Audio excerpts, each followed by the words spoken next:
In a world of remakes and remasters, Are we playing your what was once sacred and cool has now soured and become lame.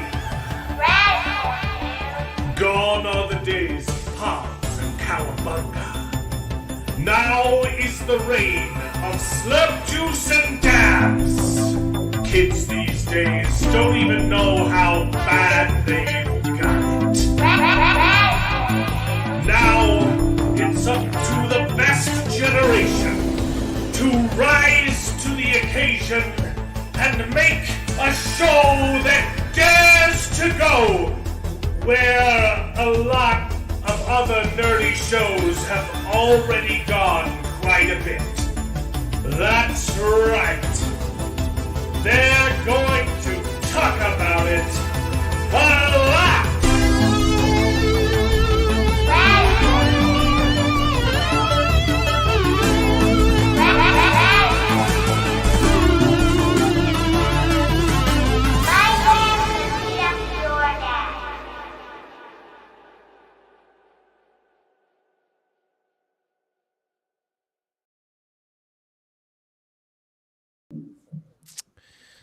Hola y bienvenidos al show. Just kidding. I'm not going to do this in Spanish.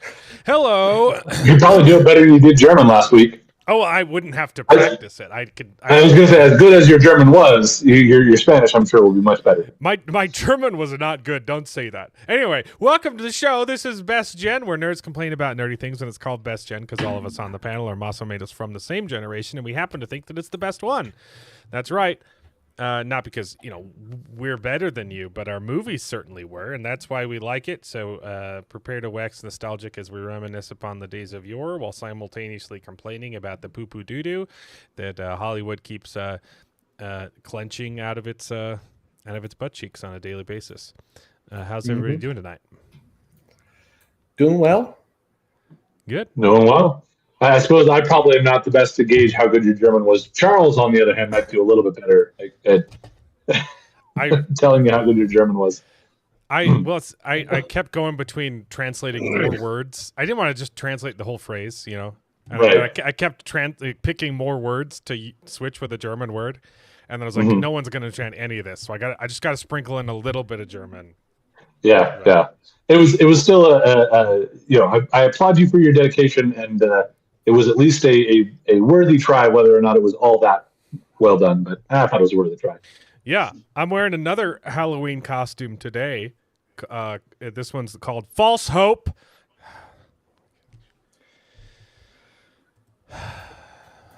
We lost our flawless streak.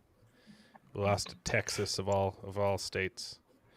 But it's Stranger. It's the Stranger Things version, and that's coming out like in 2 weeks, I think. So it's time. Yeah, okay. 2 weeks. Actually, I think my Netflix is active right now, so I might have to check that out when it does come around. I was planning on waiting until next month, but we forgot the deadline to suspend our Netflix again, and so it was like, "Hey, cool, you're back." And I was like, "Oh, great." Yeah, I was about. I think I told the story. I was about to my family. My wife wants to watch the Great British Bake Off, the new season. Elliot wants to watch some show on there, and I was like, Netflix hasn't done anything stupid recently, so okay, we can resubscribe. It was the next week that they dropped like those 3 shows about trans kids, and I was like, I'm good. Nope, you don't get my money. I was just about to forgive you. I think I'm ready to go back to Target now before I go back to Netflix. Holy cow. Yeah. It was good. My German was good. Like, it was bad on purpose, though. See, I'm not sure if he's saying that it was good. I think he's saying as an actual German it was. Oh, okay. That's the way I'm reading that. Okay. I didn't see the double ellipses. I'm sorry. Yeah.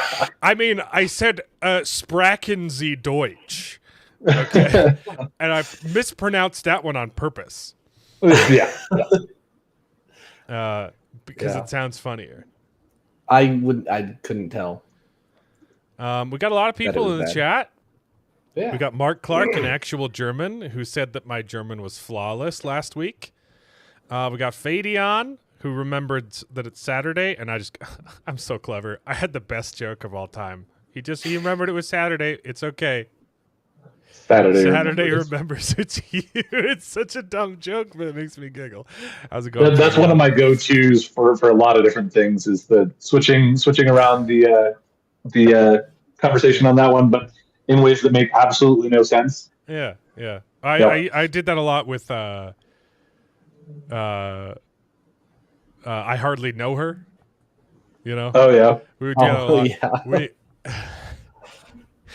It would get more and more obscure, and for years I was pushing.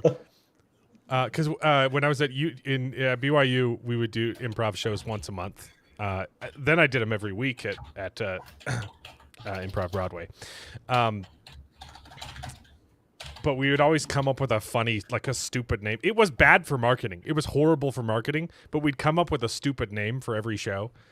You know, it would be like the Halloween show, right? So it would be dressed up as if you show up in costume, you can get $2 off your ticket, right, at the door. Something like that.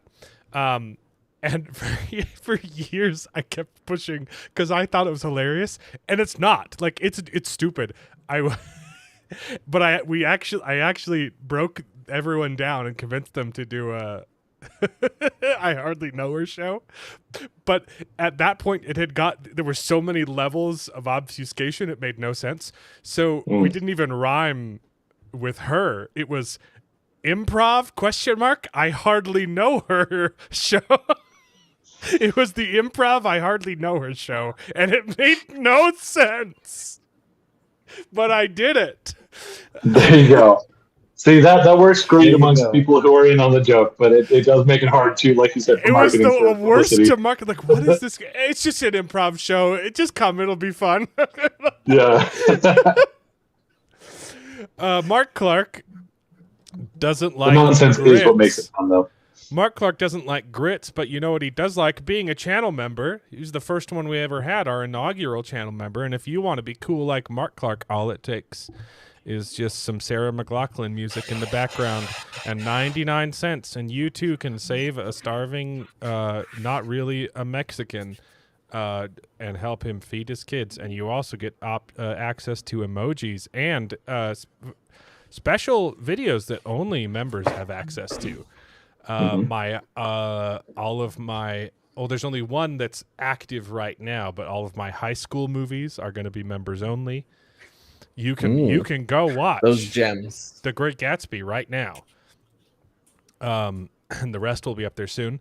The plan is next Thursday we'll do a special stream, and we'll watch all of them. Should be fun. And we can make. I might make it to that, but I don't know. We'll see. Hopefully we'll have. I didn't respond in the text thread. Hopefully we'll have some guest YouTubers on that can also make fun of me. Mm-hmm. It'll be a grand old time. But yeah, you should be like Mark Clark and become a channel member for 99 cents. We got Joshua, who loves grits because he spent 5 years in the South. Yeah, we got some great people in the chat. The rest, that's all you guys. Okay.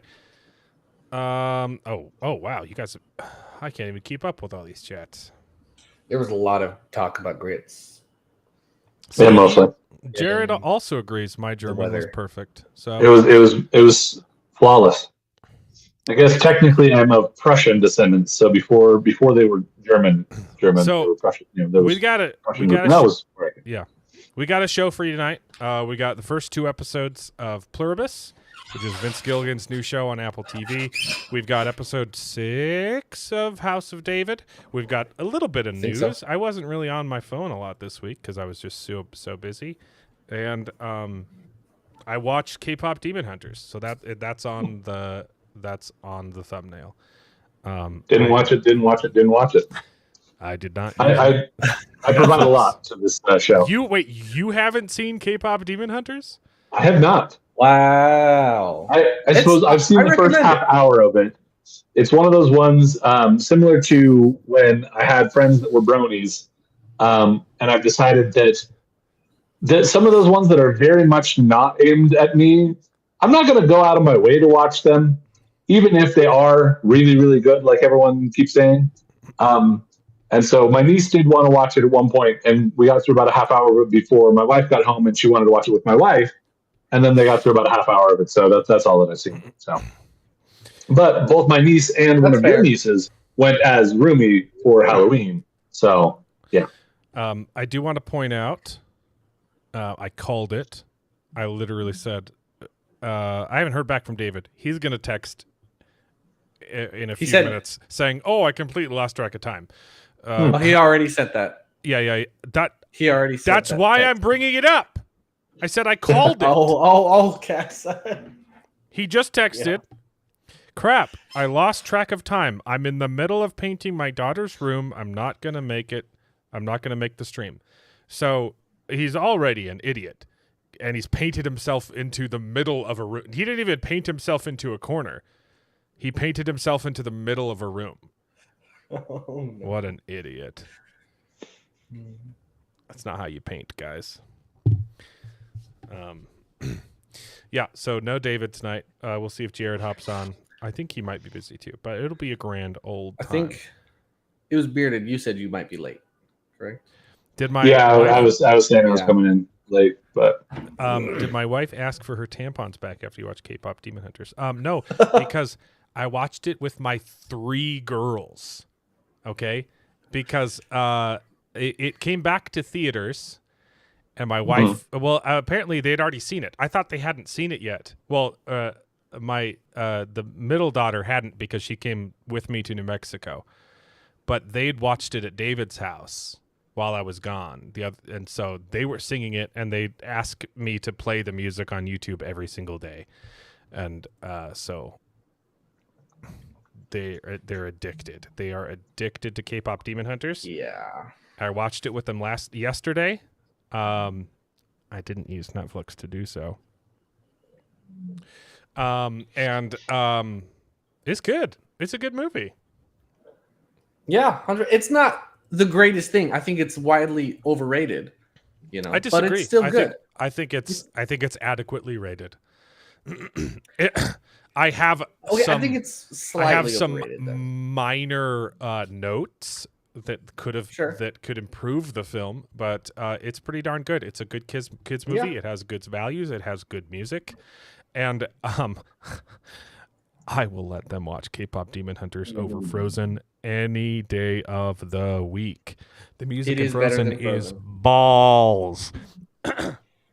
Yes, and I'm a musician, so catchy songs. The characters are beautiful and not ugly for no reason, and they are fighting. On the frame, they're fighting Satan.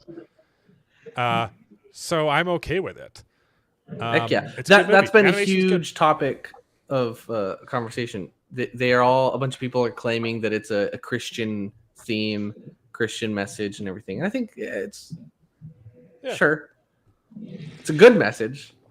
It's a good message. I mean, you could draw parallels. Yeah, the Demon King, he's not, but it's just a story. It's just a story. It's just a story, and it's pretty good. It's just a good classic Show good versus evil. Now. Look, okay, you got to take what you can get when you have little kids. Okay, you got to know what hills to die on, and I will die on the Frozen Hill. I think it's a garbage film. And I don't like the message in Frozen. I think it is a bad message. I can't really. Is it just the be yourself or something? Yeah. I didn't really get that message from Frozen. I don't want to talk about Frozen. Okay? It was like the point of the story yourself. K-pop Demon Hunters for a kids movie. It's pretty darn good, and the music doesn't make me want to. Demonetize myself on YouTube. So there you go. My girls are addicted to it. They know the songs by heart. They've been singing it all month. And now when I play the song, now they're listening to actual K-pop too, because the YouTube playlists, and so they've been listening to like Blackpink and Twice and all of those bands. BTS. It's pretty cute when your 3-year-old is singing some K-pop. It it melts a little bit of your heart. I don't know. Show tunes. I'll admit, I've been listening to their music too. My Little Pony's not terrible. I don't. They like that one too. Never seen My Little Pony. My rule was by show tunes. Is that a specific thing, or are they just talking about show tunes in general? Because a lot of show tunes are good. I like show tunes. Yeah, Music Man is one of the greatest movies ever made. Okay. Yeah. But the point of the story is, with TV shows, it's my rule. I don't let them watch shows that don't tell a story. So like the TV shows that only exist to keep attention, I despise. Like Coco Melon, and I'm like, this is literal freaking brain rot. So if there's no story involved, it's not allowed. And there are are some exceptions if it's like craft based, like the Makery is actually a pretty good kid. I think that's what it's called. They call it Makery Bakery. Kids will have different names for TV shows, and it's really hard to find. I had no idea what Gabby Cat was. We've talked about this. The show's called Gabby's Dollhouse. I don't really like that one. So anytime I can, it's not terrible, but I just don't like it. So anytime I can convince them to watch K-pop Demon Hunters instead of Gabby's Dollhouse, I will take that opportunity. Did Mark Clark have a based take? What did he say? I think it was the Korean baby metal. Maybe. Probably never seen Frozen. That could be too. Oh, let the baby metal. Yeah, no, I did. I played. Isn't the band called baby metal? No. What's the K-pop death metal band? No clue. I'm not familiar, but I looked it up. I pulled those ones up, and even Elliot was like, "Okay, that was really cool."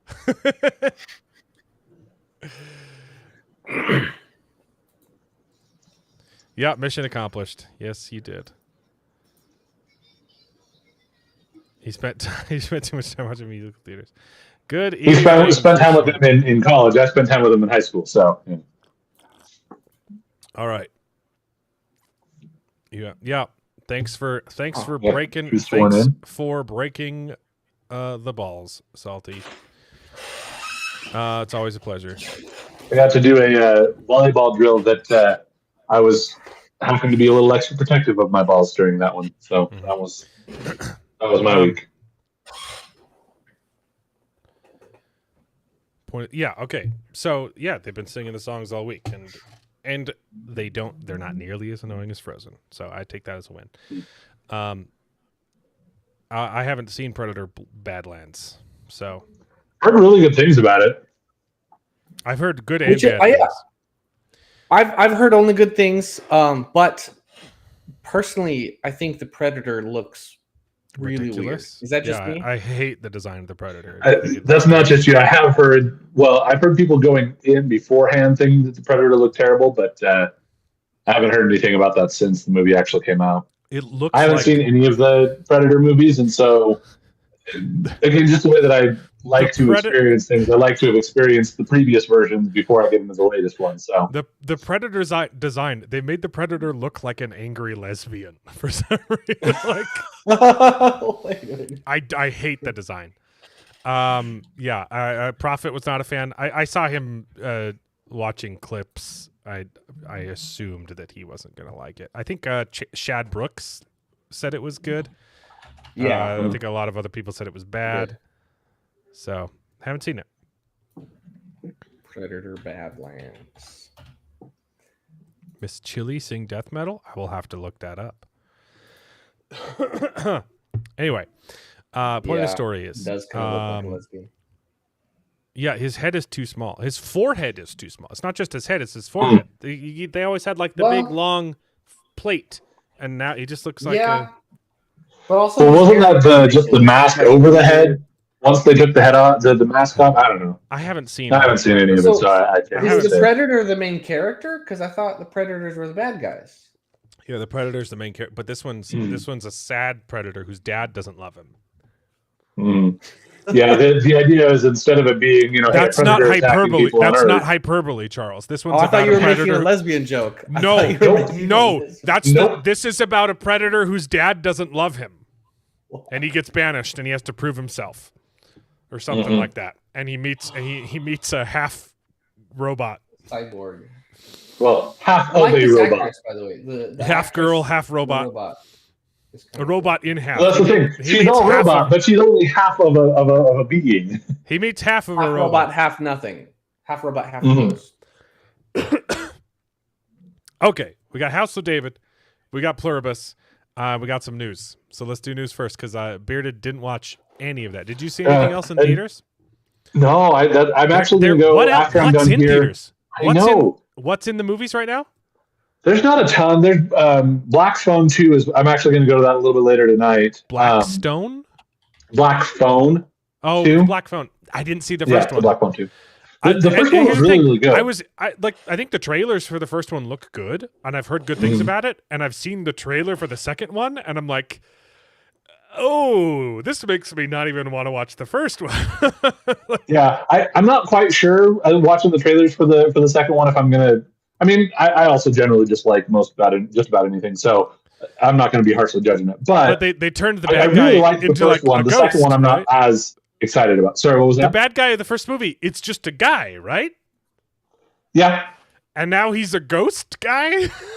Yeah, he dies. That does kind of fit within the lore if you look at it. Probably kind of. Maybe.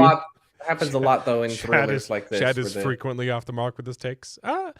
It's weird. I feel like I'm either like 100% agreeing with Chad or 100% disagree. Like there is no lukewarm. I spit Chad out of my mouth.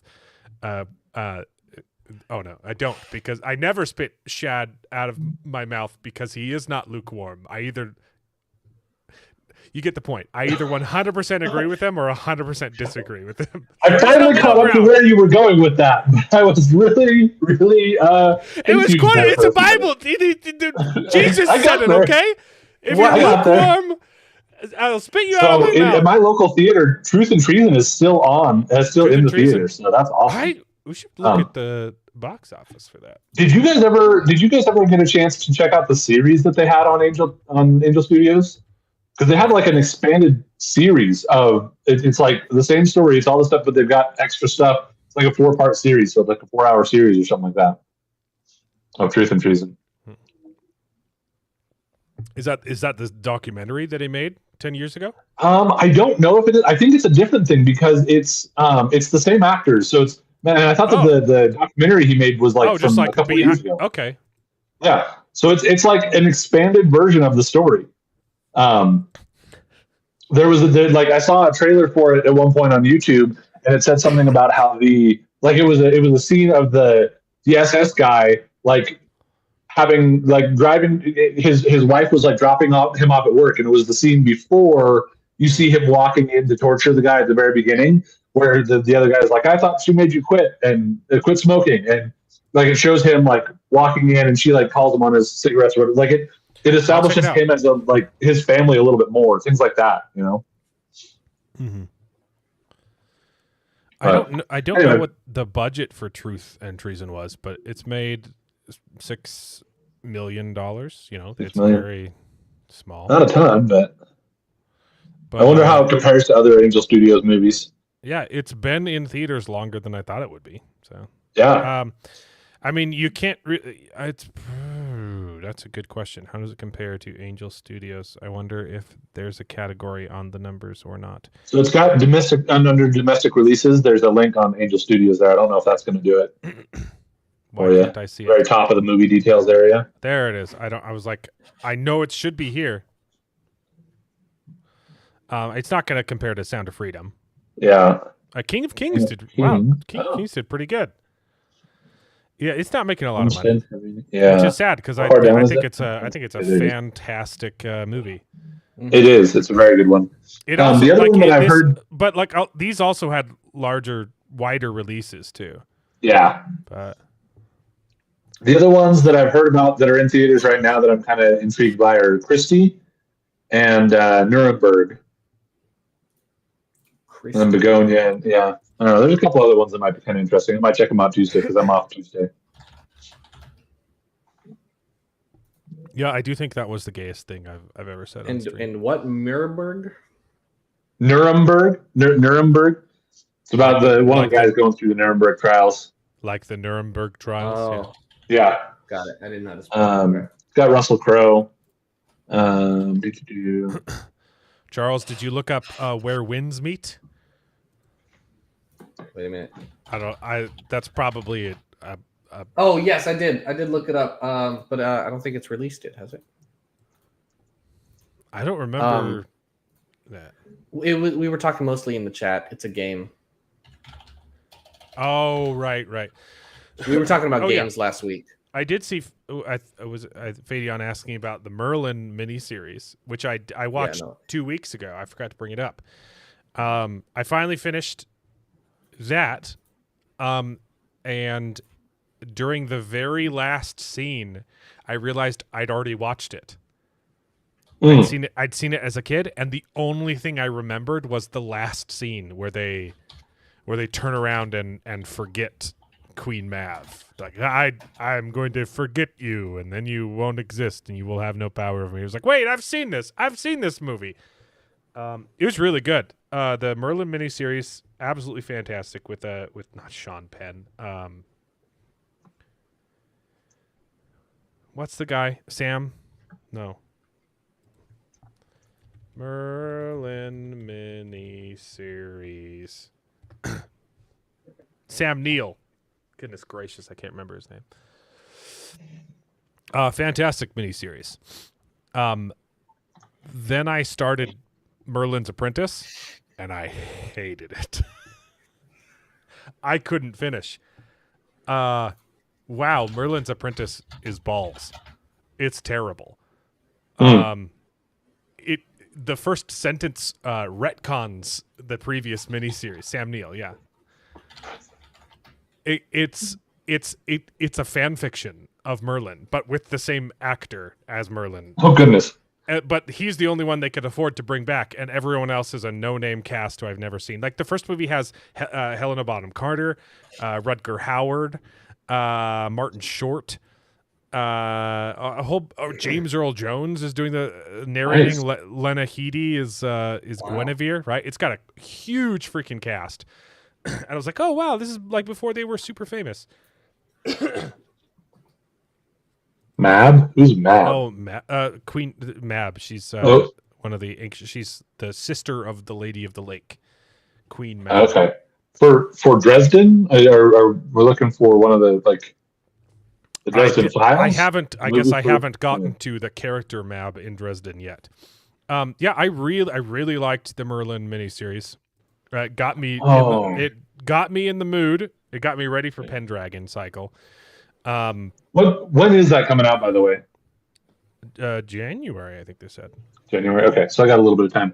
I've been planning on. You were mentioning wanting to read some of the Arthurian legend books, and I've got most of those on hold at the library. So I'm going to start with the Once and Future King, and I still have to finish That Hideous Strength.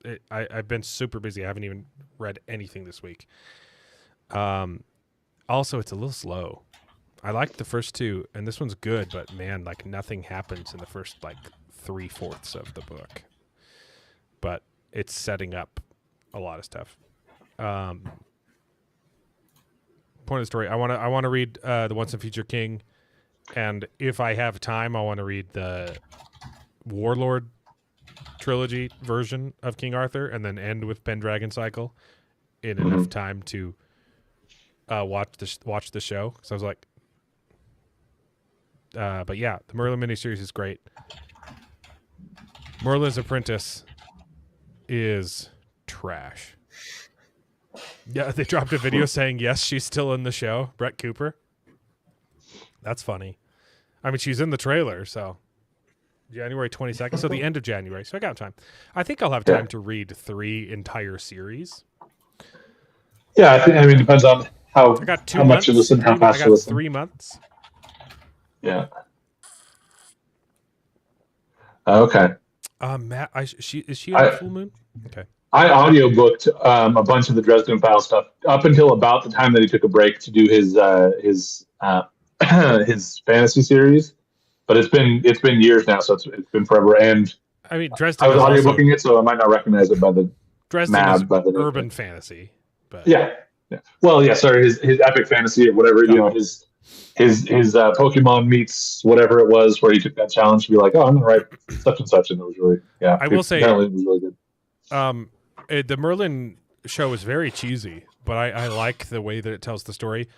The voice, though, that Mab was using was ridiculous. She was like whisper talking the whole time, but like high pitched whisper. I couldn't stand her voice. But yeah, it's a good show. And then Merlin's Apprentice retcons the ending. And it makes no sense. Like it doesn't follow the same story. It's like a interquel, but that completely changes the ending because it changes, and it's weird. It's weird, and he travels 50 years into the future, and it felt like a CW show. And the first one felt like a folktale, you know? It was good. So, no, I did not finish Merlin's Apprentice. I was not a fan. But I loved Merlin. Okay. Peace talks. I haven't got... Yeah. I'll get back to Dresden. But Merlin got me in the mood for some King Arthur, and I can't wait for Pendragon Cycle. Yeah. Point of the story is, don't. It's really bad, and the plot makes no sense. There was literally a scene where they started talking about something that didn't happen. There like a character says, they get into a tussle, and she starts revealing something, and he says, "Oh.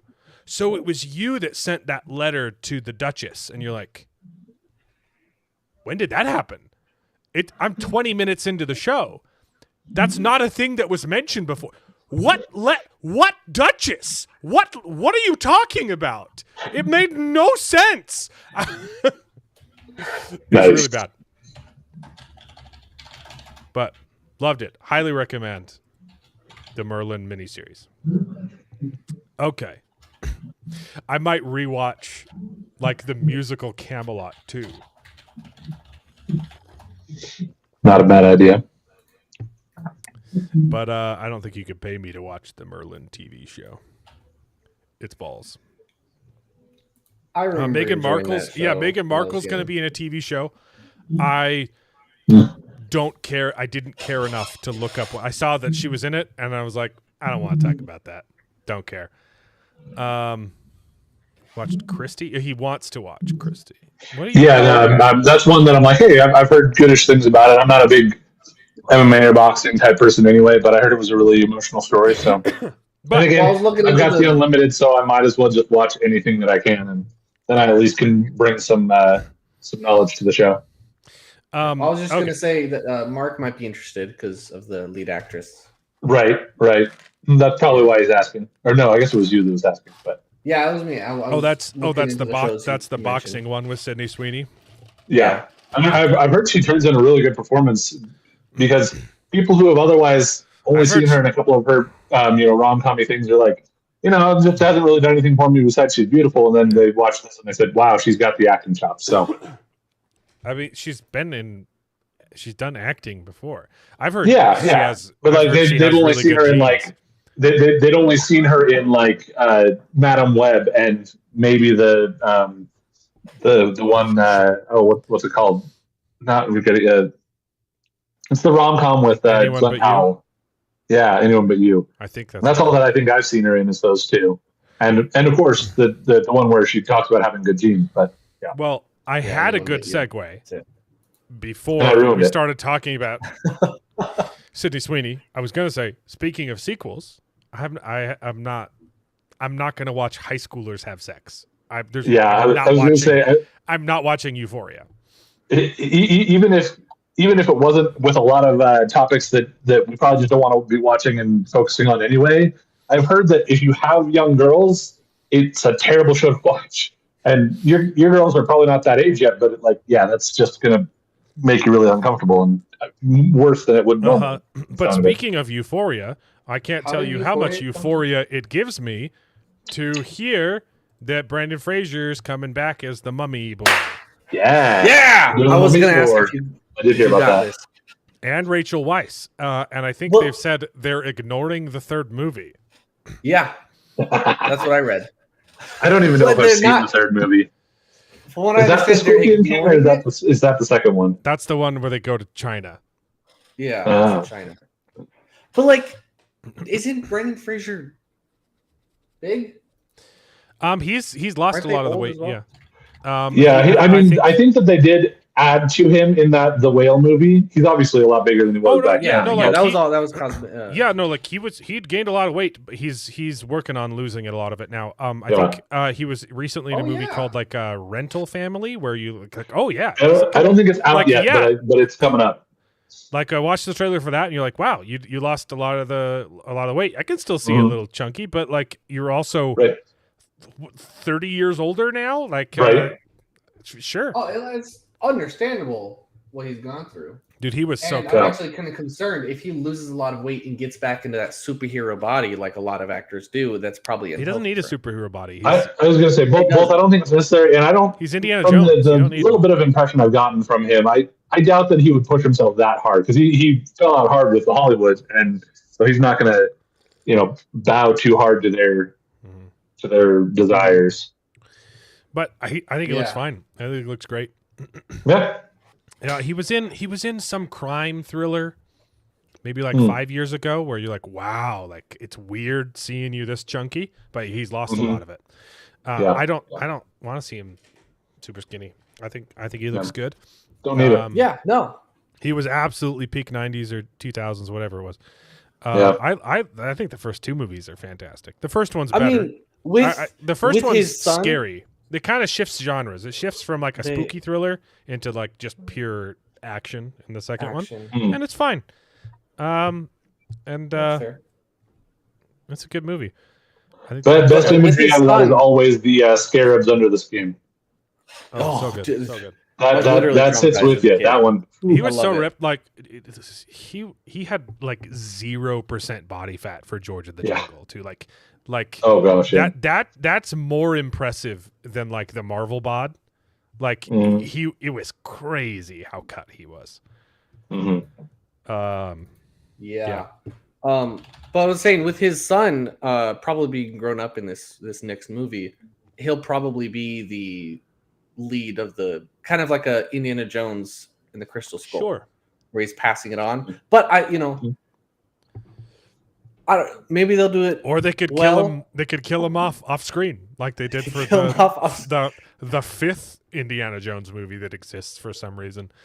Is that no? The fifth movie isn't in canon in universe, is it? I thought it was a different alternate universe. The fifth Indiana Jones movie isn't canon. Oh my goodness! I was thinking the other Mummy with.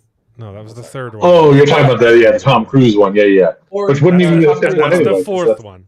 Maybe that was the fourth one. Good morning, Charles. Time to wake up. I love the Mummy movies. I think they're great.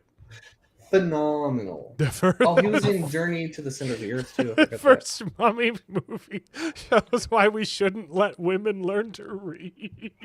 There is that. No, you must not read from the book. Thank you, Mark, for $4.99 and that a blatant misogyny. Based take. Let's go. Yeah. That's why nobody should learn to read. this could be really good, and it could be garbage. And I think people. Here's the thing: people love Brendan Fraser so much. If they make this garbage, like Hollywood is over. Yeah, there will be riots in the streets if this movie isn't good. I'm happy that it exists either way, because either we got Brendan Fraser back, or Hollywood gets burnt to the ground. There is no middle ground. I will not be spitting Hollywood out of my mouth. Mm-hmm. That's what we call it. Or you will be spitting Hollywood. Phenomenal. Wait. On crappier news, we're getting a Gremlins sequel, I guess. I think maybe I've seen the first part of the first one at one point. Chris Columbus is directing? I mean, he directed the first one. There were even sequels. Yep, there's a second.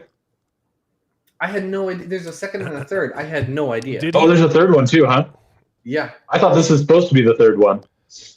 No, unless the one I'm looking at is the new one that's coming out. What the heck?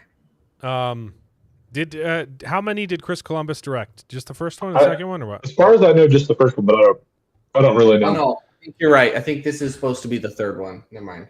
It shows up, and apparently there's a human-shaped Furby. There's a human Furby in this one. They did Alien Resurrection.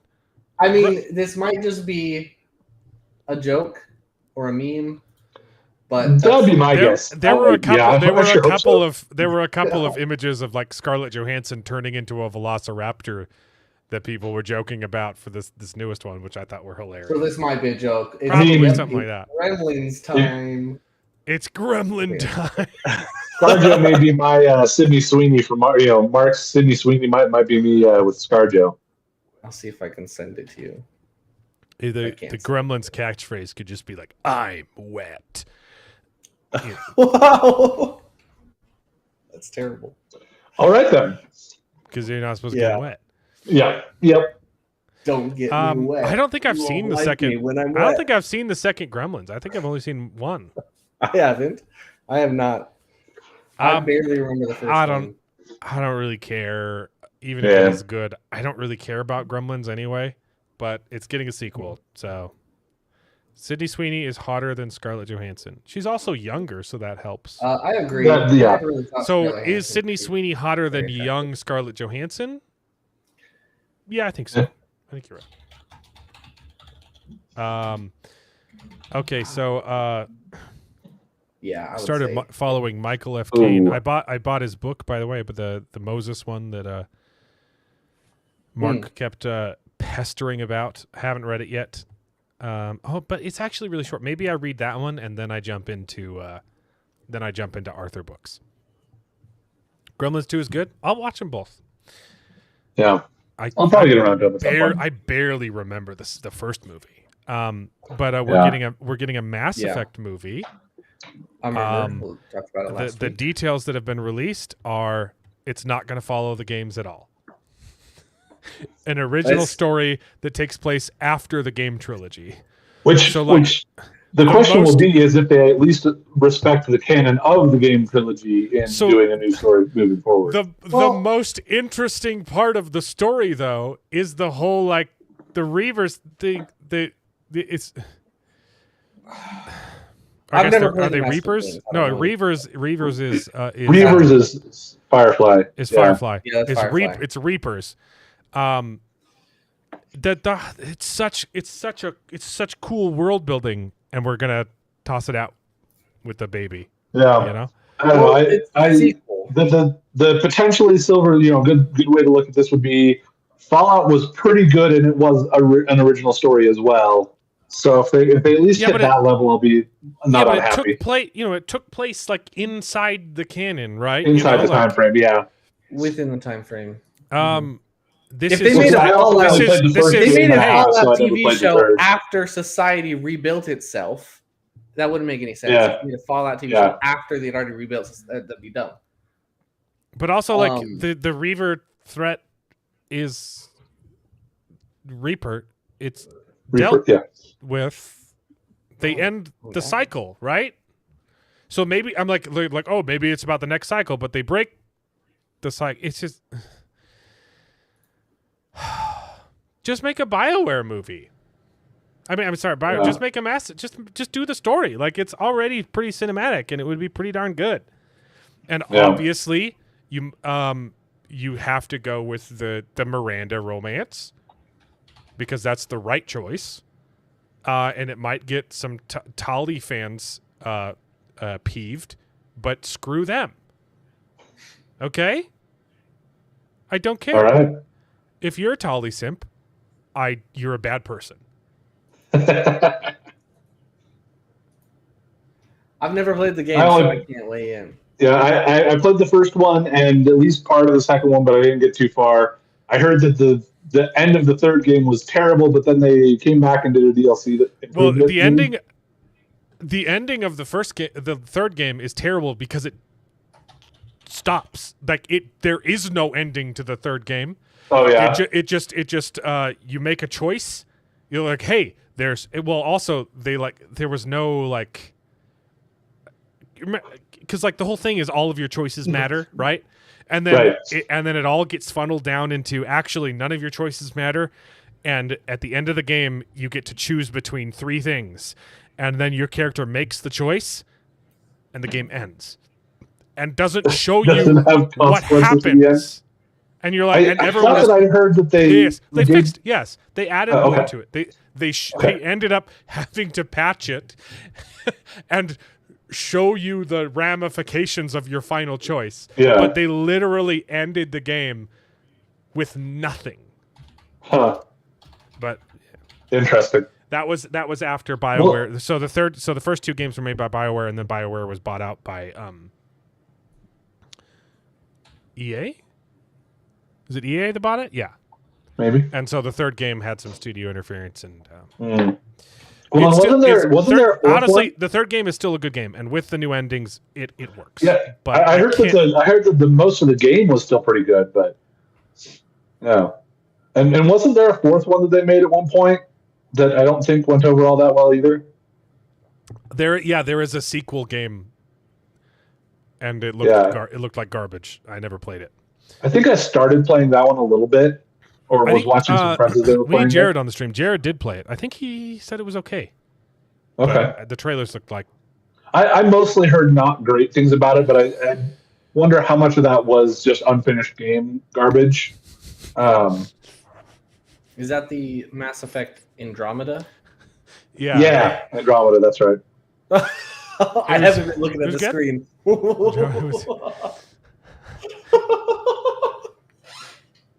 It's so good. I love AI, man. The things that we can do with AI now. This is the reason AI is good. Yeah, this is what it exists for, baby.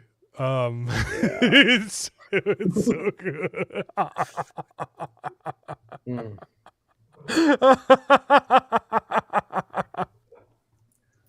Yeah. Well, Andromeda. Anyway, looking forward to reading After Moses. I think that's what it's called. I just bought it. Apparently, I wasn't supposed to because they did a Kickstarter for the audiobook. And so they're obviously fulfilling to the Kickstarter backers first. But Mark told me I needed to read it. And I went on his website, and it's like on the homepage, you can just buy the audiobook. And so I said, hey, I just bought your audiobook. And he's like, how? You weren't supposed to, it's not supposed to exist. I'm like, it's on your homepage. Well, like, so there's like a scroll bar with like products at the bottom. And so like, there's no like way to link to it, but it's listed in the product scroll bar. That's awesome. So you can buy it. Huh. Screw you, Michael. I'm going to let people buy your book. I'm going to get you some money, even if I shouldn't be able to. All I've been seeing is ads for The Mummy 4 with the original cast since Brendan Fraser said he was in talks to return. Yeah. Really? There's already ads? I don't know. I'm sure they're fake ads or something like that, or people putting up their own versions of things. Oh, maybe he's talking about AI making AI. That could be too. Yeah. Okay. This is. I mean, it's. why give them the benefit of the doubt? It's going to be garbage. Yeah. And if it's not, one thing I'll be that pleased. Okay, I'll eat my words. It's very rare that I'm wrong. The one other thing that I'll say too is that I heard somebody one time break down that, and I didn't know enough about either one of them to be able to say, but that the Halo TV show looked more like it was supposed to be a Mass Effect TV show, that they then tried to put the Halo skin over and ruined it even more. So I don't know if that's something that's worth thinking about. It's neither. Yeah. It's just bad. Well, But anyway, like Mass Effect could make an incredible TV show, but it's a shame that this won't be that. yeah, I really remember loving the game, but it's been a long time since I watched Games are fantastic. I want to replay Mass Effect. So everyone is what did I fib about? That you're rarely wrong, maybe? I'm not sure. Oh, I'm never wrong. Yeah. Ever. So, the ratings for The Witcher came back. And there was a 35% drop between from season 3. The finale. No. The first the first episode of season 3 versus season 4. And there was already like a 10,000% drop between season 3 and season 1. It's not good. For reference, let's see. Oh yeah, season 1 was watched by 76 million people, and season 4 raked in half a million. 500, half a million. Yikes! This was a couple days ago. The number's probably bigger now, but they're undone. I think that this is okay. So this is in 4 weeks. Anyway. So this is in 4 weeks, and this was 4 days, but still, okay. Well, not a good. Even if it doubles, it's going to be like, so 1 million versus 76 million. Yeah. It looks terrible. I've seen clips. It looks really bad. I don't care. I don't care about The Witcher. So. This is good. This is really good. So these are first looks of the Batman. That they're doing a DCU. They're including the Batman in the DCU now. It's going to be streaming next week on HBO Max. These are the first promo images we got.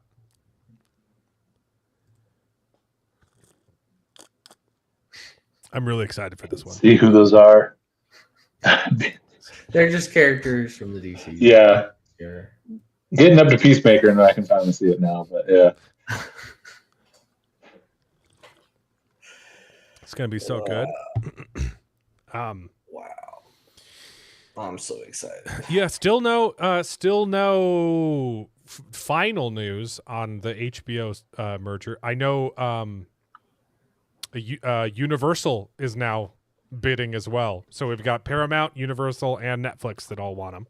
That have made public. I think the latest that I've heard was that WB is, or like Zaslav from WB is saying that they plan to have a final decision made by mid-December, something like that. Well, yeah, they probably have to do it before the end of the year. Yeah.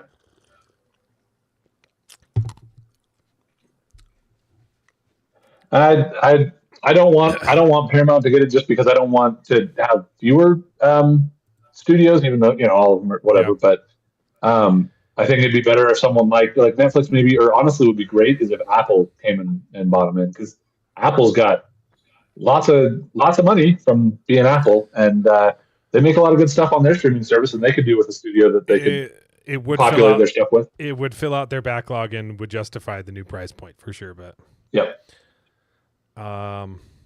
no, it's a joke. It's just Peacemaker.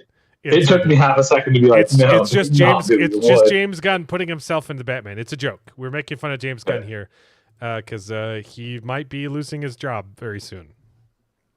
I'd be terrified if I was him because the numbers were really bad, and now your company is getting sold, and they have to publicly disclose those numbers, just how bad they did. So, yikes! This is real fun. Have you guys seen Weapons yet? No. Yeah. Okay. I'm gonna watch it this week. We got David to watch it last week. Teeny tiny spoilers for Weapons. Okay. But Amy Madigan plays the bad guy in Weapons, and she kidnaps. Not even really a spoiler. She kidnaps and tortures children, and sucks their life force from their bones. She had a statement this week, talking about how glad she is that the gay community has really taken to Gladys, her character's name. That's really great, especially in this framework of the demonization of anybody other than a cis person. It's really great for the trans community that they finally found a character that they can identify with. Took me a second to realize where you were going. A child predator. Mm-hmm.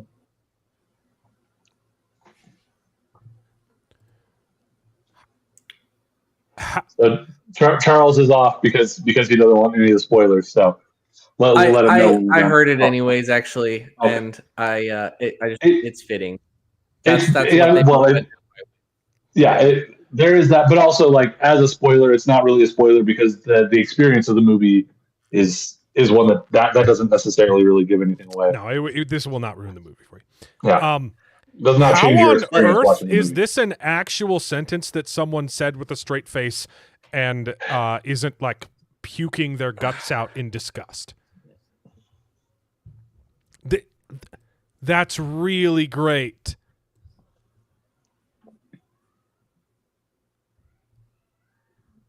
She's the villain. She's like the worst villain I've ever seen on film.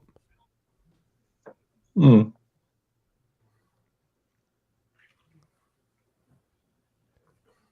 I mean, I don't see how somebody can look at that and not be concerned, but I absolutely understand why they would be, why they would love her, you know?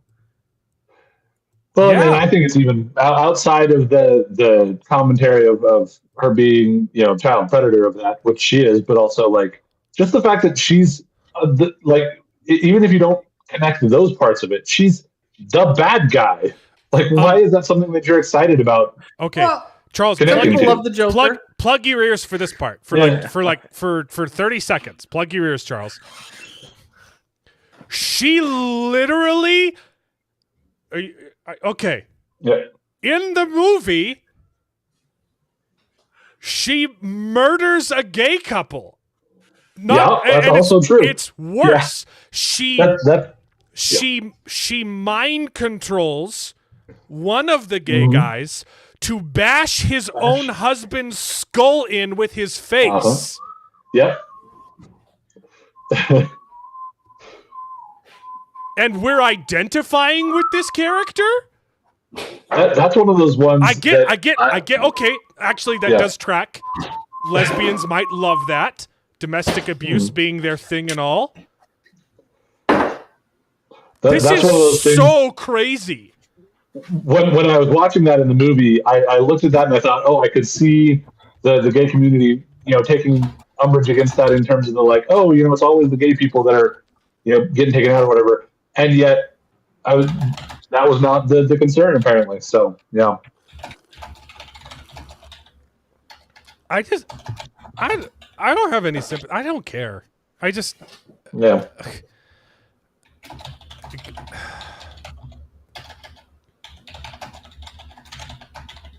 This makes me feel bigoted, if I'm being honest.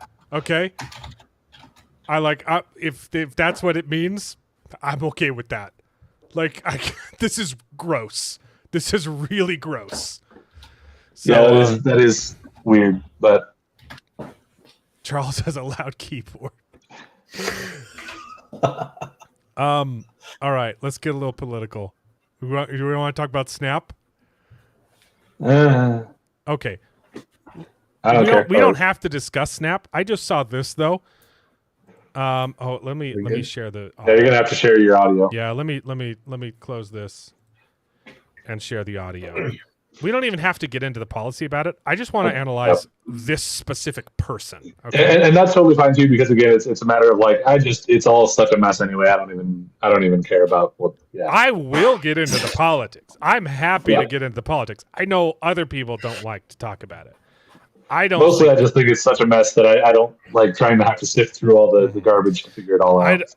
I don't think Snap should exist. Okay, I think that's what a community is for. That's what your local church is for. But it's not virtuous to take others people's money and pretend that you're virtuous with it. It's virtuous to give your own money to help people, but it's not virtuous to take other people's money and help people with it. And you're really just enabling. So, I think I would get behind a temporary Snap. Because I mean that's what it's supposed to be in the first place. That's called unemployment. That's a thing. That's already a thing, Charles. You're right. All right, I mean, it's already a thing. Yeah. Okay. All the other countries. Can you hear? Yeah. Yes. Okay. This is where I lose your sympathy. Okay. This is someone complaining that it's impossible for her family to get ahead because this is how much food, this is the small amount of food that she can get with the limited amount of funds. All the other countries that wonder and say that Americans are just fat and lazy and they don't do anything to better themselves. This is what $115 gets you. Let me show you. We were able to get some Ritz crackers, one thing of cereal, some ramen, more ramen, tuna, bag of potatoes, a few avocados, some snacks, desserts, 2 bags of chips, ice creams, pizza rolls, some sausage biscuits, one thing of Dr. Pepper. All of this for... Is this a conservative? No. This is not satire. No. This cannot be satire. $115. I do not believe you. There is not a single item on that counter that is healthy food. There was some avocados. Potatoes. Avocados. Potatoes aren't healthy for you. What? They're not as bad as the 10 gallons of ice cream. Yeah. Okay. But potatoes aren't good for you. They're just not like that bad. Okay. But here's the thing: potatoes can be good for you if you don't load them with fat. Yeah. But I doubt she's eating these baked. Or if she is, they're loaded with sour cream and cheese. Mm-hmm. Okay? Baked potato is a pretty healthy food, depending on how much you put on top. Okay? But yeah, the avocado was healthy. Ramen, more ramen, crackers, cereal filled with chocolate centers. That's the most. She didn't even point out the ranch dressing she got on there. She's being misleading. She didn't point out. She didn't actually show everything. Expensive 2 tubs ramen. of ice cream. These ramen things, it's like $5 a pop now. Okay. This isn't the brand I like. I like the new. It's like a new chin or something like that. It's like those little like square tubs. When those first came out, but it comes. It's not just a dry sauce. It comes with like an oil that's like so flavorful. When those came out, they were like $1.50 each, and you could buy them on sale sometimes for like 70 cents, and they're delicious. And I saw another one of these videos. Their entire cupboard was filled with those expensive ramens that cost like $5 a pop. Now, those ones are probably cheaper than these spicy hot ones. They're maybe like $3, $4. And I'm like, we're pretty well off. I can't afford to buy those ramens. They're too expensive. I can only buy them if they go on sale at Winco, right? And you buy them by the pack. If I'm eating ramen, I'm eating somebody else's money. Eating Maruchan. I'm eating store brand Maruchan. Okay? I'm eating off-brand, even cheaper than Maruchan, and I'm adding a bunch of vegetables and a poached egg to make it tasty. Yeah. Okay? 100%. I can't afford to buy those ramens. I don't even buy actually- Maruchan. I buy just straight spaghetti because it's cheaper. If you make yourself add your own. Charles makes his ramen with spaghetti. Because that's what ramen is. It's spaghetti, but It's a cheap. different noodle. Basically. It's like a different yeah. noodle, Like, Charles.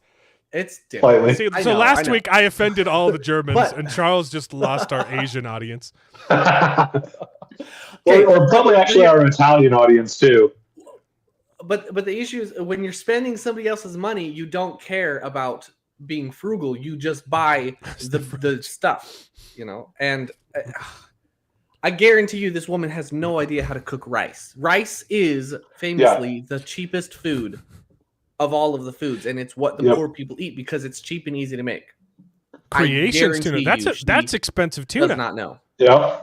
That's the thing. Honestly, I will actually say that to you. Okay, I will I'm give you actually this, a though. little surprised this was only $115 because Oh yeah, I had the same reaction. Yeah. I was like, "What? That's all of that for 115?" That's redneck. That's redneck ramen. Charles eats his butter That's some noodles. redneck Charles ramen, eats his yeah. butter noodles every day. I will say, with tuna though, it's better to get the more expensive tuna because the dirt cheap tuna it's mostly water anyway. Like it's okay to get more expensive because you're actually getting more for your buck. But don't get tuna in fish it oil. yourself as Donuts. well. Oh no. Okay, you got a Catch bag of tuna avocados. yourself. That's probably the most expensive thing on the table too. The only healthy thing Yeah. she bought. But see, and it's okay, and, but I and think- avocado is only healthy if everything else you're eating is healthy. Avocado's really fatty. Okay. I was going to say that's and it's that's delicious the only if the vegetable. rest of your meal is healthy. Okay. Those two I things are think- the I only think vegetables healthy on that things- counter. That Yeah, healthy potato's things not a should be allowed by vegetable. Snap. Well, whatever doesn't it is, you have a count. tuber, a root, whatever, but it's the only non-processed thing on there. But no, see, I Donuts. advocate for Snap to have healthy things, even if they're expensive, like avocados or potatoes. I think that stuff should be on Snap, even though it's maybe a little expensive. Donut Yeah. holes. You- The worst possible chips you could pick. Funyuns and Funyuns. Takis. Not even like look, if those were just plain tortilla chips, I Oh, wouldn't heck yeah. be complaining. Yeah. But she got Funyuns. Mm-hmm. 2 tubs of ice cream. And then the most damning thing, okay, so there's frozen biscuits, pizza rolls, and a soda, okay? And then she goes, $2. listen to this. We're not making it. This is going to feed my kids for less than a week. And this doesn't include any dinners. There are no dinners here. This is lunch and snacks. Yeah! That's the problem, lady! You spent all of your SNAP money on junk food. It should be called snack money. Right. Yeah. No, it's baffling. It is literally baffling how this is not satire because she cannot realize she's not hearing herself. She's literally making this video to prove that Americans are not fat and sit on their butt all day. Is that not what she said at the very beginning? No, she's That's what she was trying to get she's at, I like think. to people saying you can just better yourself. She's like, but we can't. This is all our money gets us. Yeah. Okay. Well, let's finish. I don't know how people are making it. It's hard out there. Well, they're goodness. smarter. People are making it because they're smarter than you. Okay, this is what she All says the at the other beginning. countries that wonder and say that Americans are just fat and lazy and they don't do anything to better themselves. This is what 100. What point does she think she's making? I don't know. Yeah. She's trying to play the victim. It's saying, hard "Oh, for we I'm- can't better ourselves because $100 only buys us 2 giant tubs of ice cream. Yeah. Man. If it was cheaper, we could buy more ice cream and then we could better ourselves. Yeah, she could win an ice cream eating contest and get money for it. I'm on her side, honestly. Hey, It's crazy. she looks- I don't Yeah, I don't have sympathy. I don't care. Guess what? Charles probably Charles is definitely more spoiled than I was. Okay, but 100%. Okay, Younger kids usually are. our dad was pretty well off. Child. Okay, our dad made a good chunk of money. Okay, but my parents also decided to have 9 kids. Mm-hmm. So we lived very sparingly, okay? And Charles probably doesn't even know how sparingly we lived because as time went on, the kids got more and more spoiled. They started buying nicer and nicer things. Your parents got more comfortable because there were fewer kids in the house. I went home for 2 weeks. I went home for 2 weeks, and the oldest kid now, the youngest brother, he's a sophomore in high school.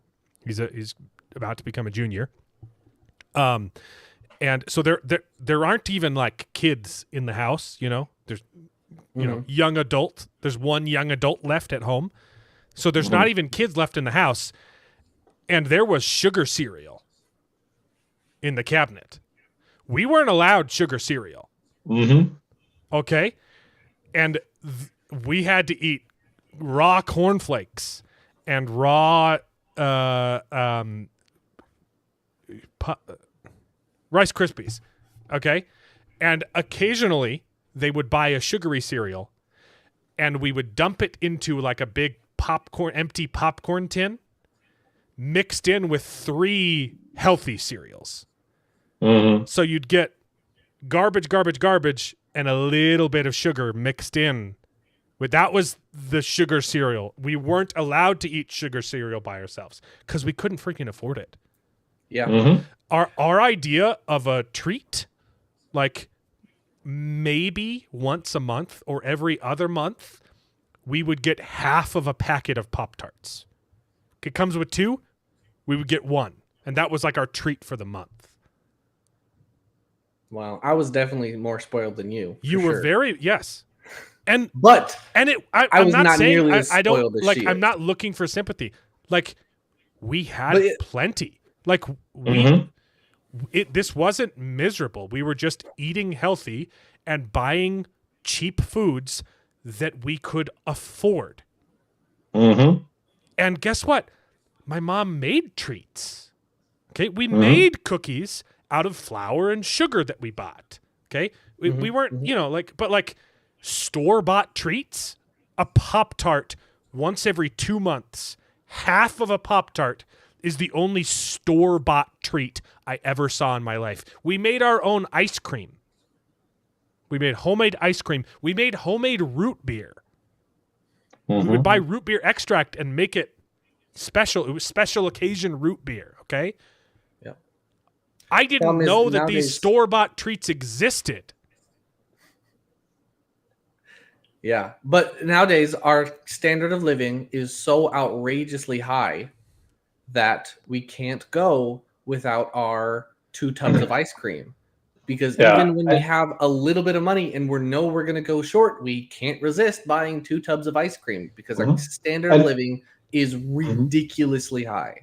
Yeah, that's one of those key things that, first of all, like I know I started I've gotten used to. I was the youngest kid. We only had the 2 of us. My parents were not all that well off, but by the time I was around, we were much more comfortable and things like that. So now, as I'm struggling with money to certain degrees, I'm like, oh yeah, I need to work on these things that my parents did when my brother was younger, when I was really, really young, that aren't really there. And it's one of those things when, as you're looking at, our standard of living is like our expectations.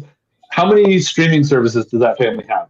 How many? Because my family, we never had cable. We just had broadcast TV. And that was it. Like those kinds of things. And we didn't have $1,000 phones that each kid had or anything like that. I'll bet you each of our kids we couldn't afford cable or DirecTV. I think we we got DirecTV for like 2 years when I was like a senior in high school. Right. And then he's like, yeah, this is too expensive. We can't pay for this anymore. So when you're trying to talk to people from other countries thinking, oh, look at these Americans and all that they have, like, I'm sorry, I'm sure that a family from Mexico or, again, all these other countries, they'd be sitting there going, $100? You know how many, beans and rice and tortillas and like meat that would buy for us, like that'd be great. Yeah, I know. You're just the shame on my parents, but also I'm sitting here with zero, so I don't know I can't shame on them too much. Mm-hmm. But yeah. So also if you're showing that to people from other countries, saying, "Look at all this is all we could get," they're sitting there going, "Like, wow, those are luxury things to have by far." Yeah, but the stupid arguments that I'm seeing are like, there's like a bucket of like 50 cookies that says like EBT eligible, and people are like, I don't support this, and people are like, what? Your position is you don't think poor people deserve cookies? Like, no, we were poor and we made our own. It's super easy to make cookies. Mm-hmm. It's not hard. Also, store-bought cookies are freaking gross. Yeah. Make your own. I mean, they're sugar, so if you don't, but and like here's the one other thing that I will give, and kind of the discussion to have with it to a degree, is that and I still don't think this is actually a great excuse, because I don't really think that it's a super valid, because again, rice super easy to make. Like, yeah. Also, right? You know what I would kill for some rice right now. I haven't had a carb since Easter's. Okay.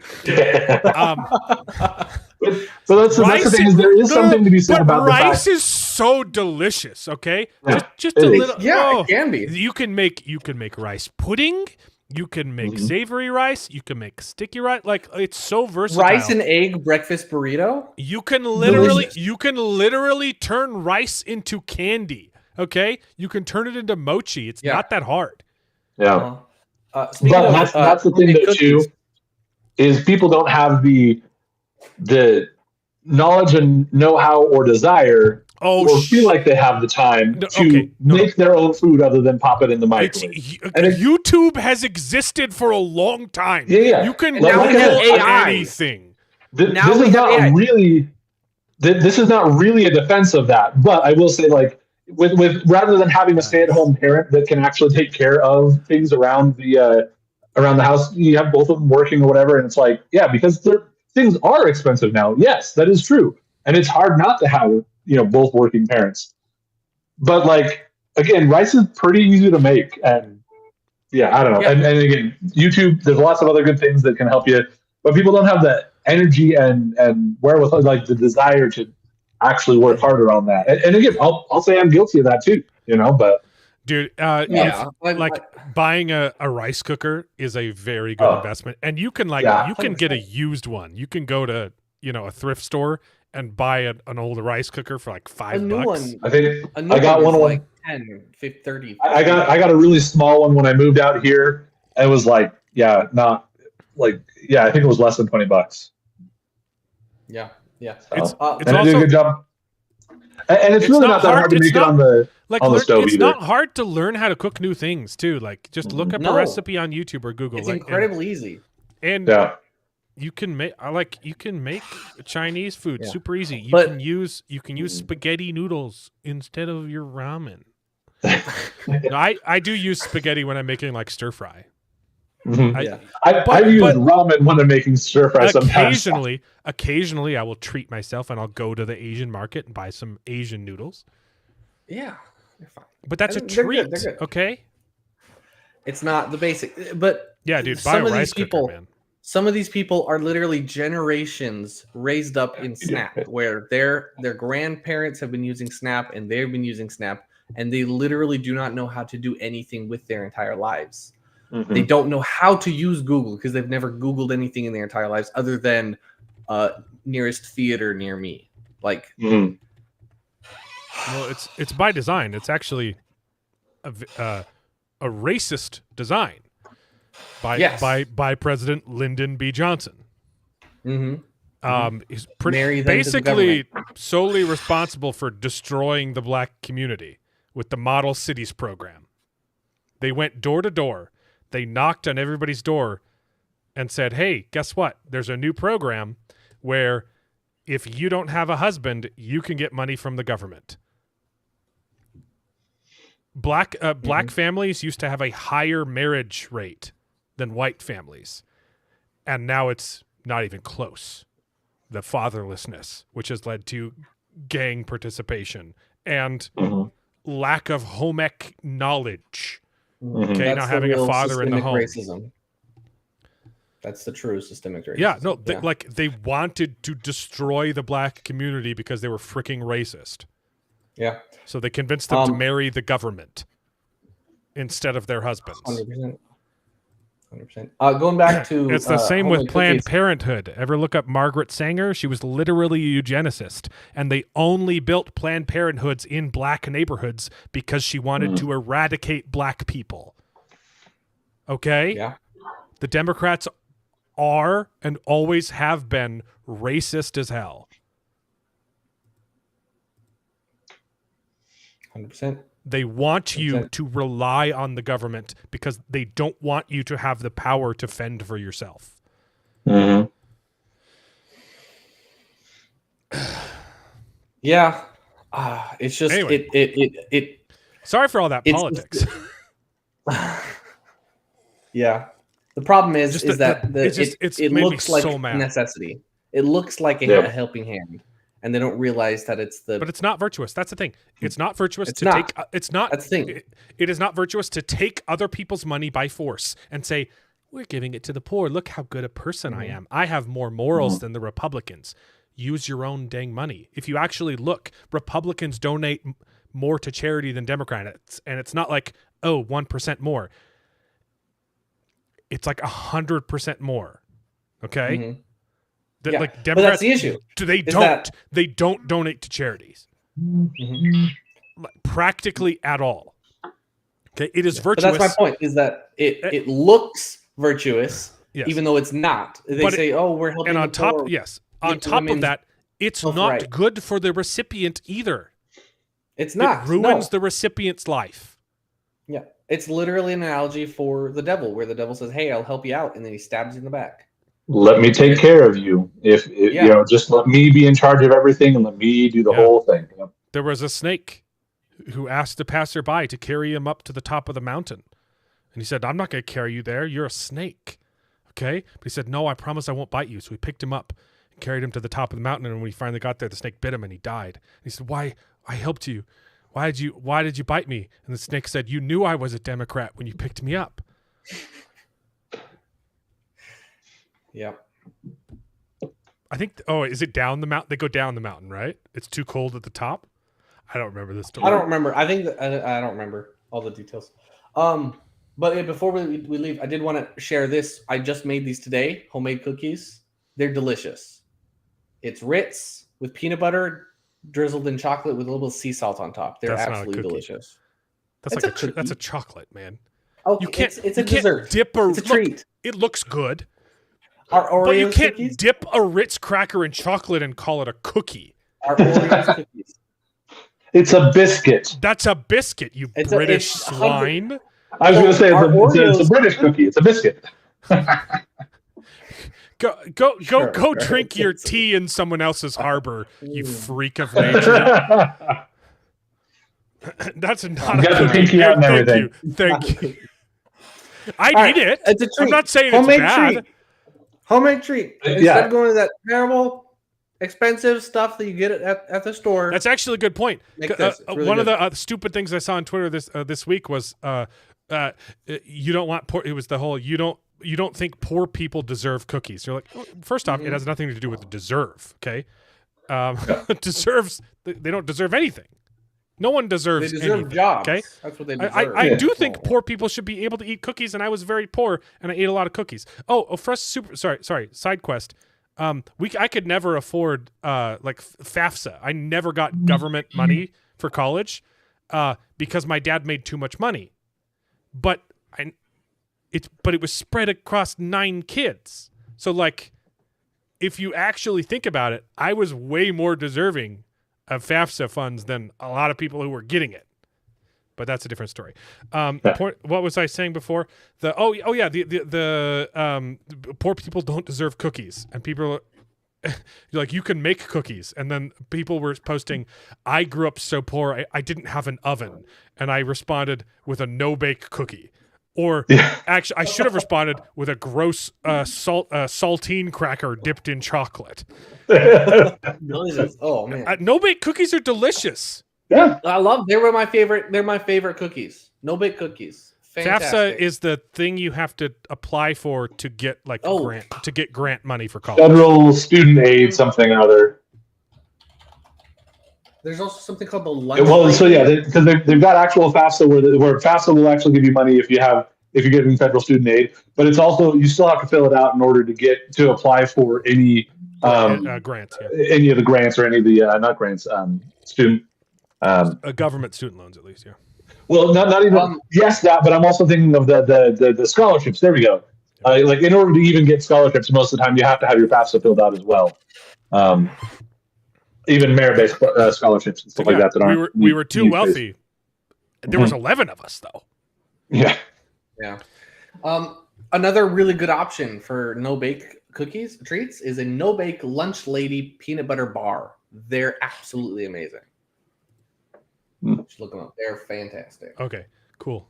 Steven Crowder had a banger this week.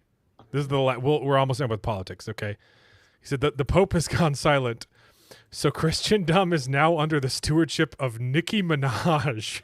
Godspeed. Actually, a fantastic post. I can't stand her music, but this was because everyone's demonizing Trump. Oh, he's literally the devil. And she comes out and says something actually intelligent and true. Let's see. Well, for the context, he was talking about the actual genocide happening against white Christians in Africa. And not just white Christians, black ones too, okay? But they're targeting more whites, right? That's an actual genocide. Okay, not whatever's happening in the Middle East. That's called a war. That's different. One side's just better at fighting. Okay. Yeah. Christianity is facing a genocide. They're being killed. And her response is actually really cool. Reading this made me feel a deep sense of gratitude that we live in a country where we can freely worship God. No group should ever be persecuted for practicing their religion. We don't have to share the same beliefs in order for us to respect each other. Numerous countries all around the world are being affected by this horror, and it's dangerous to pretend we don't notice. Thank you to the president and his team for taking this seriously. God bless every persecuted Christian. Let's remember to lift them up in prayer. What? Heck yeah! That's wow. That is a really uplifting message. Do I like Nicki Minaj now? Based. I'm really surprised to see that, and not to mention because, online and with the pop culture stuff, like any degree of support for Trump is slammed, and so the fact that somebody who's big in the pop cultural arena would be speaking up like that is really crazy. That's quite a bit. All right. Okay. We got to talk about Sydney Sweeney. You guys saw the Sydney Sweeney news, right? We need sound for this one. Maybe, probably not. Mark saw it. Okay, so she did the Great Jeans interview, where she said, I saw this. Sydney Sweeney has great genes, and then people called her a white supremacist because of it, which is stupid. She did an interview this week with a freaking psychopath. Like this interview is almost, I think it's better. It's on par with the Jordan Peterson interview with that psycho British lady who kept putting words in his mouth. So what you're saying is this, remember that one? I think I remember that one. He kept saying, no, I'm not saying that. I'm saying this. Okay, so what you're saying is you're a racist bigot? No, I'm actually saying this. Okay, so what you're saying is that you're a stupid dum-dum? And you're like, do you have a brain, lady? Like, the super famous interview. Watch that. I'll have to look that up. But this is even better. Yeah, it's good. It's good.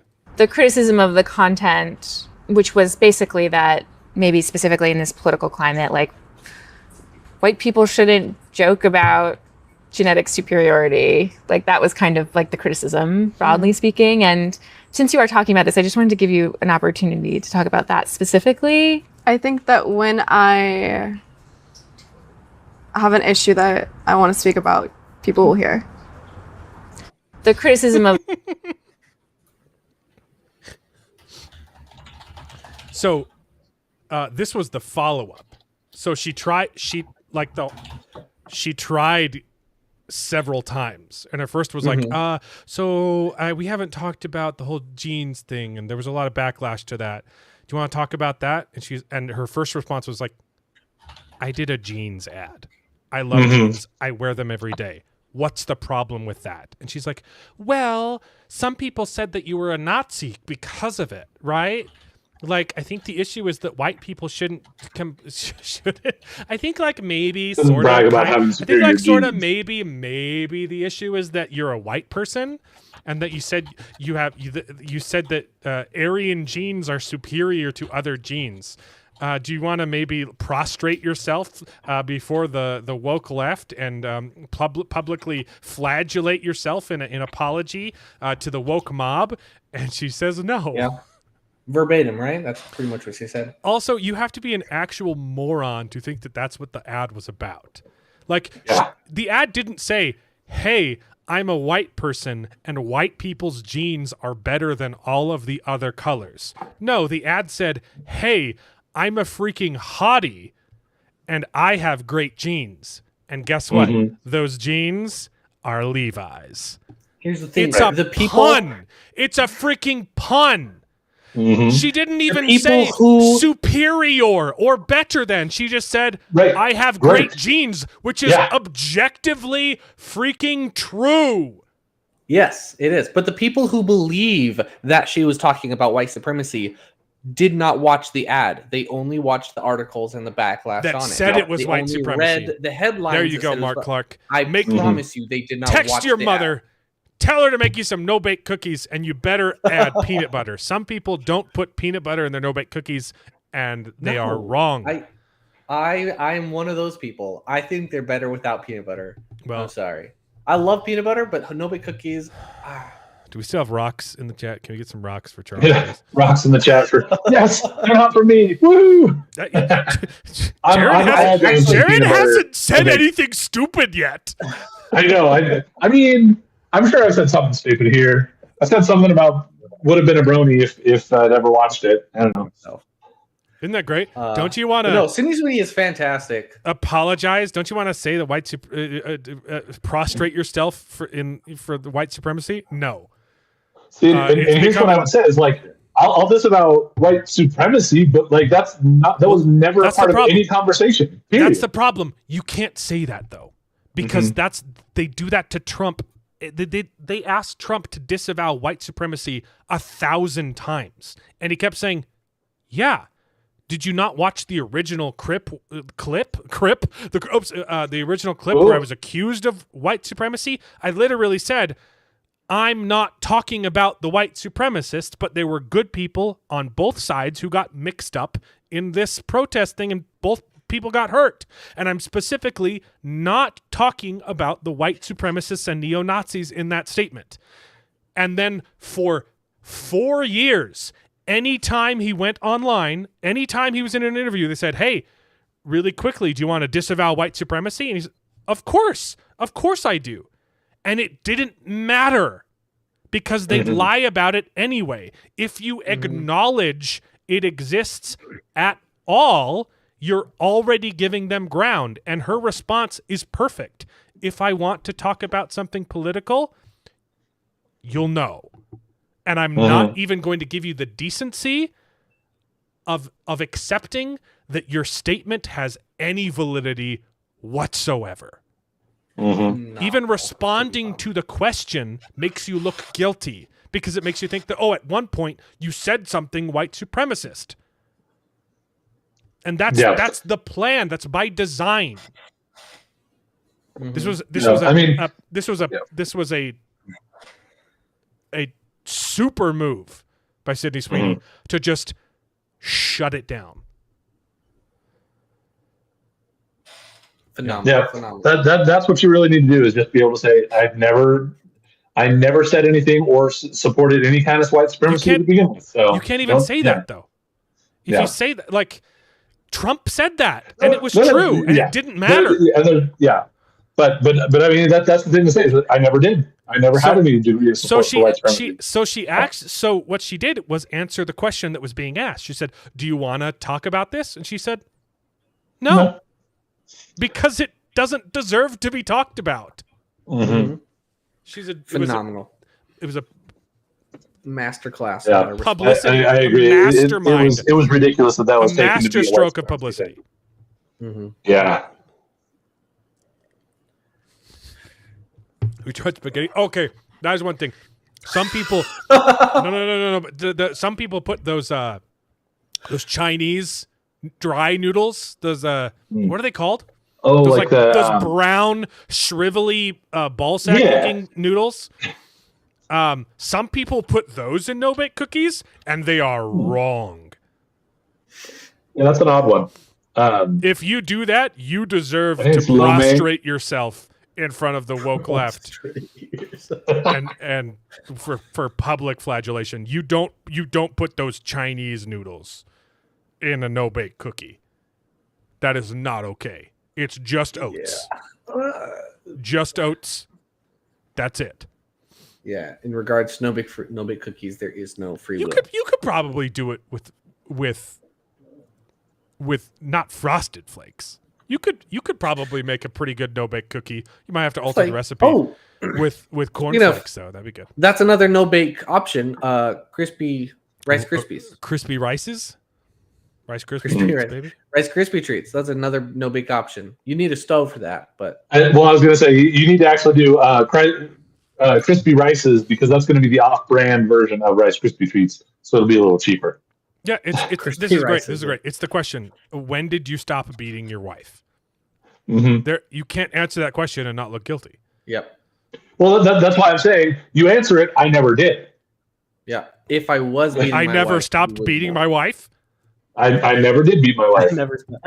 You know, I don't have a wife. That's still like, they still will take that the wrong way. So to me, there is a degree of being able to. It's like they give you two options and you tell them the third. Mm-hmm. You know, I think the difference though between yours, Jared, and what Sydney Sweeney did is because she made a joke out of it, kind of like, oh, this is nothing. Yeah. Whereas if you're saying, oh no, I never did beat my wife, you're already on the defensive. Showing that you care. You're giving about them it, power. Which means exactly. Well, and she's just using this example. I care about not beating my wife, and I can get behind that. And I don't know. I'm not saying that, like, yes, obviously, it's frustrating because, to your point, they're trying to find every way to make everything look bad anyway, right? And nothing that anybody else can do under that scrutiny is going to make it look good, right? So I think that just trying to be as explicit as possible is probably the best. Sydney Sweeney's answer made the interviewer look like an idiot, and that's why it's the right answer to not even acknowledge it. Yeah, and like C.S. Lewis in the Screwtape Letters talked about this exact thing, like how these type of people act, right? In the Screwtape Letters, it's flippancy. This is a great quote. Flippancy is very economical. Okay, only a clever human can make real jokes about virtue.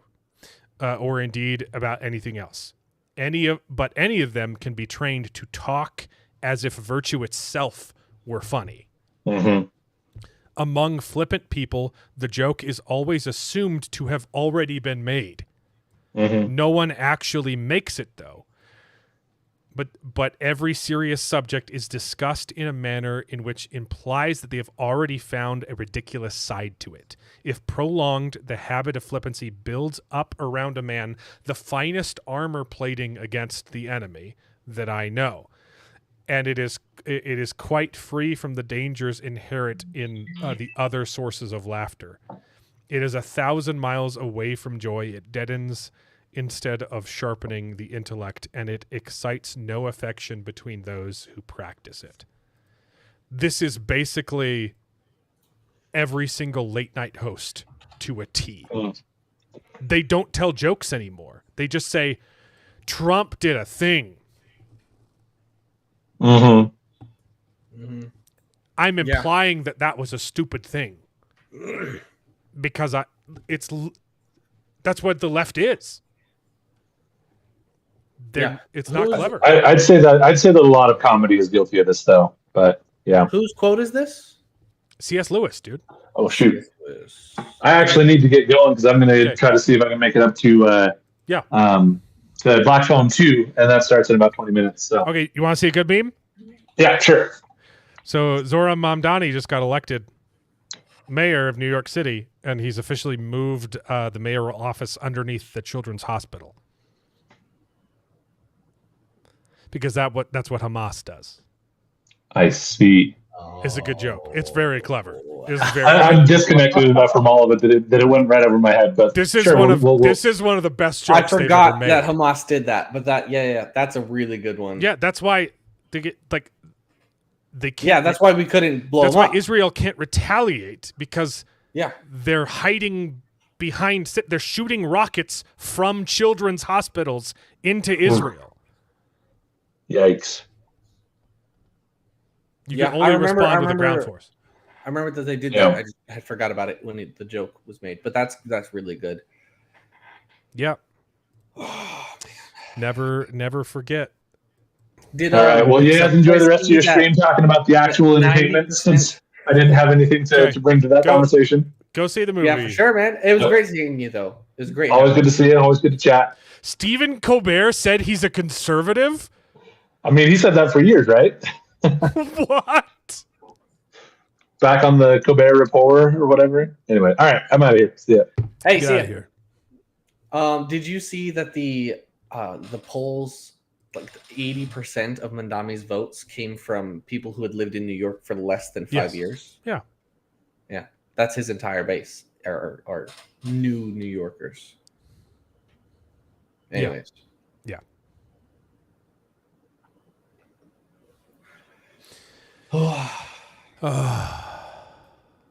New York was bad already. I can't imagine how much worse it's going to be.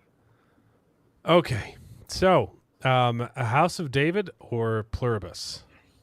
I watched the first half of the second episode. I have not finished both of Plur1bus because I forgot about it until. But you watched the first episode. Oh yes, I watched up until the like. I watched the first episode. I watched a little bit of the second episode. What did you think? What did you think of Plur1bus? Oh, I thought it was really interesting. I'm gonna grab a cup of water. I'll keep talking. But I thought it was really interesting. Can you hear me? Yeah. Okay. Very, very interesting. I did not know what to expect at first. Because I had not really been looking at the commercials. I saw the teaser, and that was pretty much it. I really was not expecting this, but the name makes sense, and I'm excited. It's really intriguing. And the acting is fantastic. I think acting is really good. Let me check real quick. If House, I'm sure it probably is still paywalled. Oh, excuse me. But you can get a free trial, but you probably want to wait until the season is over, because it's like a week free trial. It's still paywalled, by the way. Season 2. It's a 7-day free trial, so maybe wait until the show's over and then you can watch the whole thing.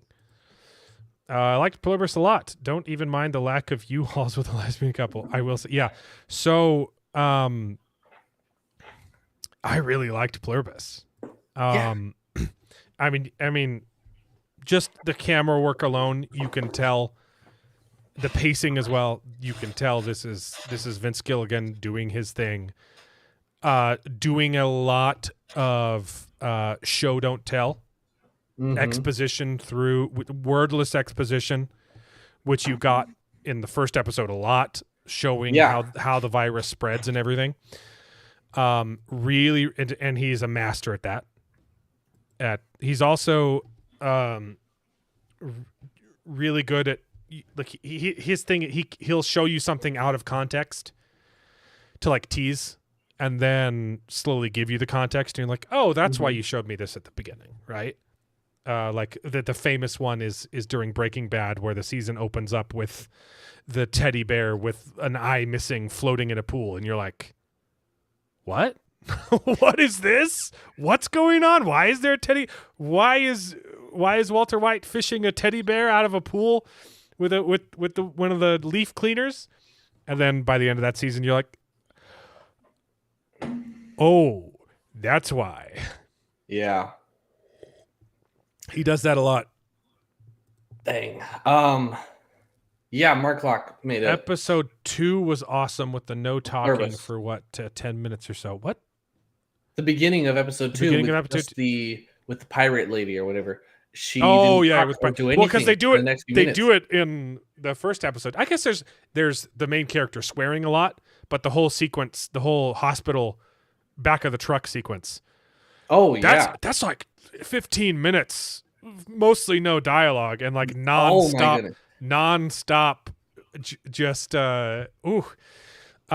phenomenal. Up like even when her girlfriend or wife, whatever, collapsed up until she got home. So there was very little dialogue. Fadion, this is a great question, and you're not gonna like the answer. It is and it isn't. It's not a zombie show, but it kind of is. But also, it's definitely not. If that makes sense, you gotta watch it. Okay. So it's not zombies. Context: Vince Gilligan made the greatest TV show of all time, Breaking Bad, and it took a lot out of him. He said it was kind of morally degrading to finish that story. It taxed him a lot. And yeah, it's because it's a morality play, right? It's a very depressing, but ultimately ends on like a note of hope TV show. And ultimately, evil gets its comeuppance and good wins, right? Mm-hmm. But the main characters aren't the good guys, okay? Breaking Bad is a fantastic show with a great moral. Yeah, I need to. And watch it. It's brilliant. I think it's the greatest TV show ever made. You haven't watched Breaking Bad? I know, I haven't. No, dude, watch Breaking Bad. Okay, I know. It's fantastic. And by the end of the show, because it was like 7 seasons, whatever, he was like, it was really hard to finish. It was taxing to finish. Okay. And so he made Better Call Saul as an apology and an almost penance for Breaking Bad. Not that, but Better Call Saul was like his catharsis. So it's a spin-off, prequel, also sequel, where the main character is a little bit less bad. Isn't he a lawyer for criminals? Yes. I feel like that's. But the difference between the first show and the second show is Saul's heart is in the right place, and the circumstances keep pushing him to choosing evil, right? Kind of like a. Okay. Whereas Breaking Bad is Walter White is given every single episode, every single season, he's given an out. He's given an escape, and he chooses evil instead. It's wonderful. Villain. Better Call Saul is a anti-hero. He's an anti-villain? He's an anti-villain. He's begrudgingly the villain. And by the end, I would say he redeems himself. Okay. And he's talked about this like he's like Better Call Saul is kind of like my apology for Breaking Bad existing, but it was also my personal catharsis for like I needed a character that wasn't as evil as Walter White, because it was really, really hard to write Walter White and not want to shake him, slap him in the face, right? Yeah. But it made the story better. Good evening, Aiden. Oh, Al Bellio's in the chat. Nice. Kick Charles. I will. Dude, you gotta watch Breaking Bad. I'm trying not to like spoil the greatest TV show ever created. It's been out forever. It's my own fault. I deserve it. Okay. I probably on a technical level, Breaking Bad is the better show. I like Better Call Saul better because it's easier to watch. You can root for the main character better. Okay. And the ending of Better Call Saul is phenomenal. And then when he was finished with that, he was like, okay, I've done my penance. Now what do I do next? And you can see he's done some behind the scenes interviews for Plur1bus, and he's basically saying like, I needed to create something happy. And I wanted, sorry, the whole house smells like smoke. My wife is burning something. Oh no, is she taking after Breaking Bad or? Let me send a text real quick. Just confirm it's not the house burning down. It could be a neighbor. Yeah. Something burning? Okay. So he's like, I wanted to create something optimistic, something happy, and I also wanted to create something that didn't exist, right? Like, he's like, I wanted to make a show that's not derivative of anything else, that it's its own thing that we've never seen on TV. And you can see his interview with Sia Rayhorn. There's like a 1-minute special where they like, what is Plur1bus? You should watch that. And he's like, I just wanted to create something unpredictable. And that is absolutely what he has done with Plur1bus. Episode 1 is a zombie show. That's not. Yeah. It is a virus that is getting spread across the entire world, and then there's a twist that is bizarre and really interesting and really cool. It's a. Should we spoil it? Should we say what it is? I guess or. Oh yeah, we can spoil it. Let's see. Sorry, let's read some. Okay. I liked the other enemies of Walter White because it crafted a cutthroat. Well, yeah. It was compelling. Gustavo Fring is fantastic. Yeah, fantastic villain. Saul 1 and 2 wasn't very good in my. Yeah, so Saul starts off weaker, but then by the end, I think it's a better show. Okay. Yeah, it's just as fun. Bad. Saul starts off a little slow, but man, it finds its footing. The other great part about Breaking Bad is how deep Walter went into his own self-justice. Yeah. Sorry, I won't go off too much. Yeah, no. It's that pity, right? That he pities himself, and it's the jealousy that drives him into this thing. And what's so great is like by the end you find out that jealousy like wasn't even valid, right? Like when he's talking with the other two partners, and you're like, this was 100% your fault. Like, you are the villain of the piece, Walter. It's brilliant. It's such good writing. Breaking Bad is phenomenal.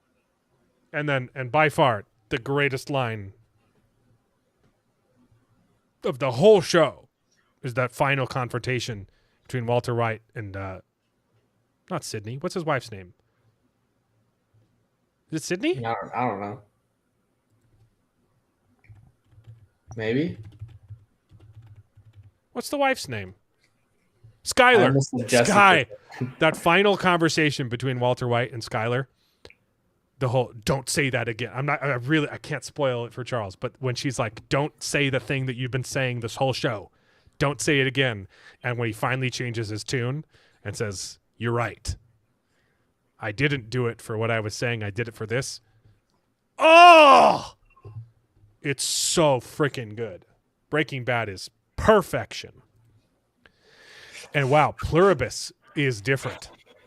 It is a show that exists. It is a hive mind virus. Yeah, it's a Plur1bus. It is a virus that once infected will connect you to a hive mind.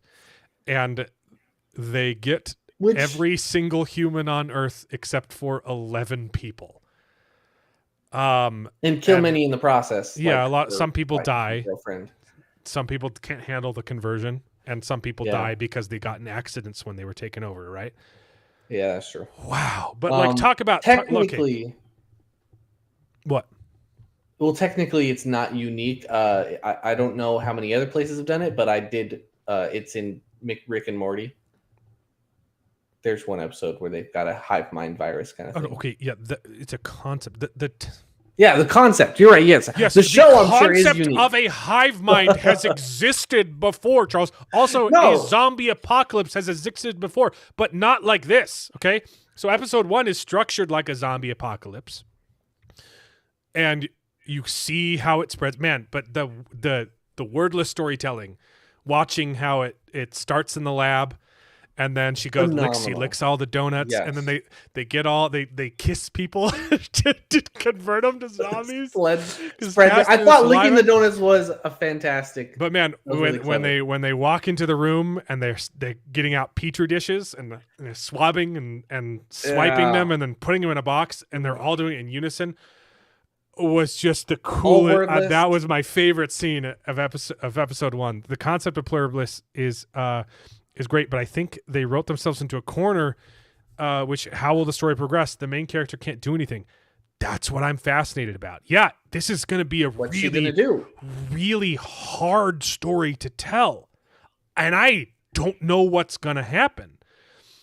I think she obviously needs to unite with the. We're not to episode 2 yet, but man, that Indian lady is a psycho. Okay, pretty accurate. I dated an Indian, and she was psychotic.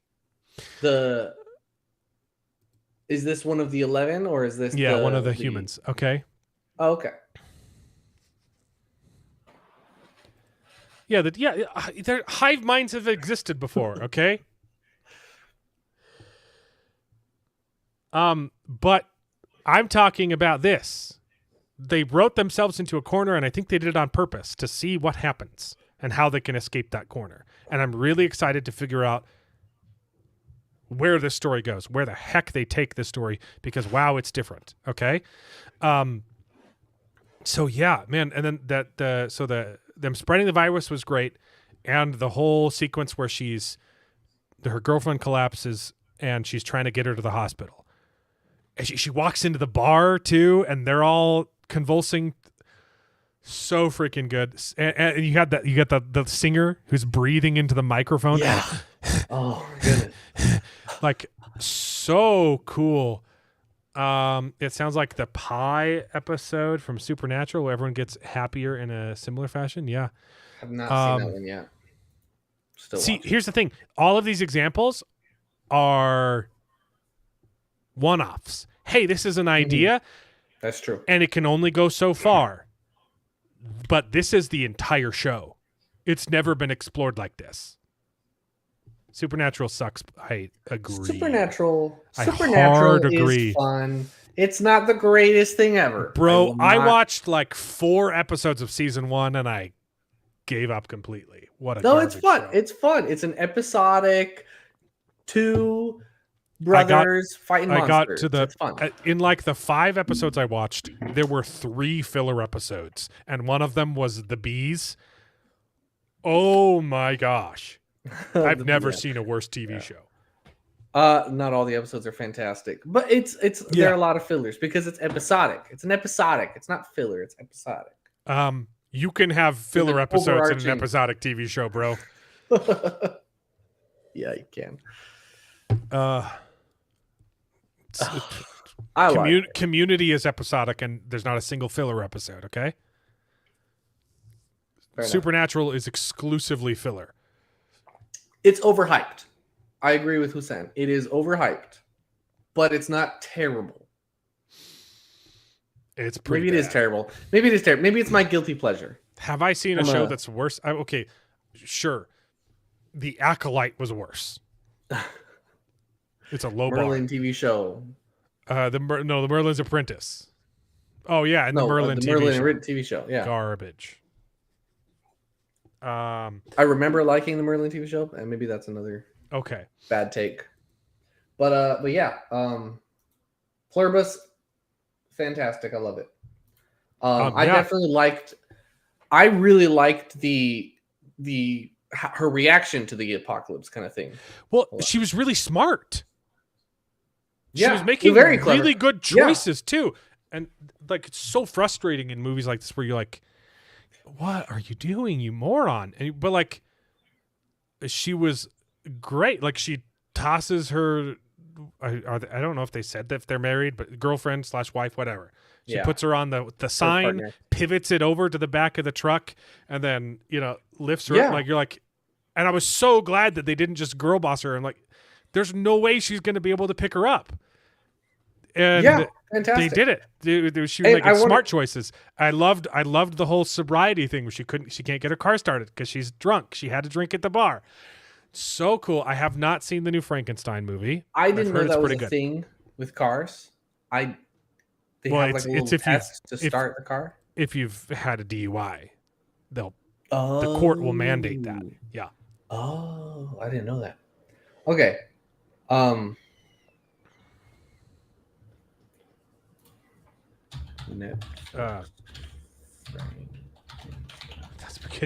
no, I love I love that whole sequence because a lot of zombie movies, apocalypse movies, they'll have the event, they'll show how the apocalypse happened, and then they'll show the character like and then they'll skip.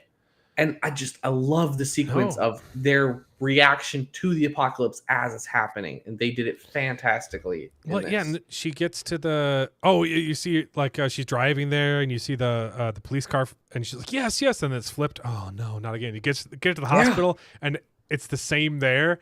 She's like, wake up, shaking the guy, wake up. She grabs a gurney, like everything she does is very smart.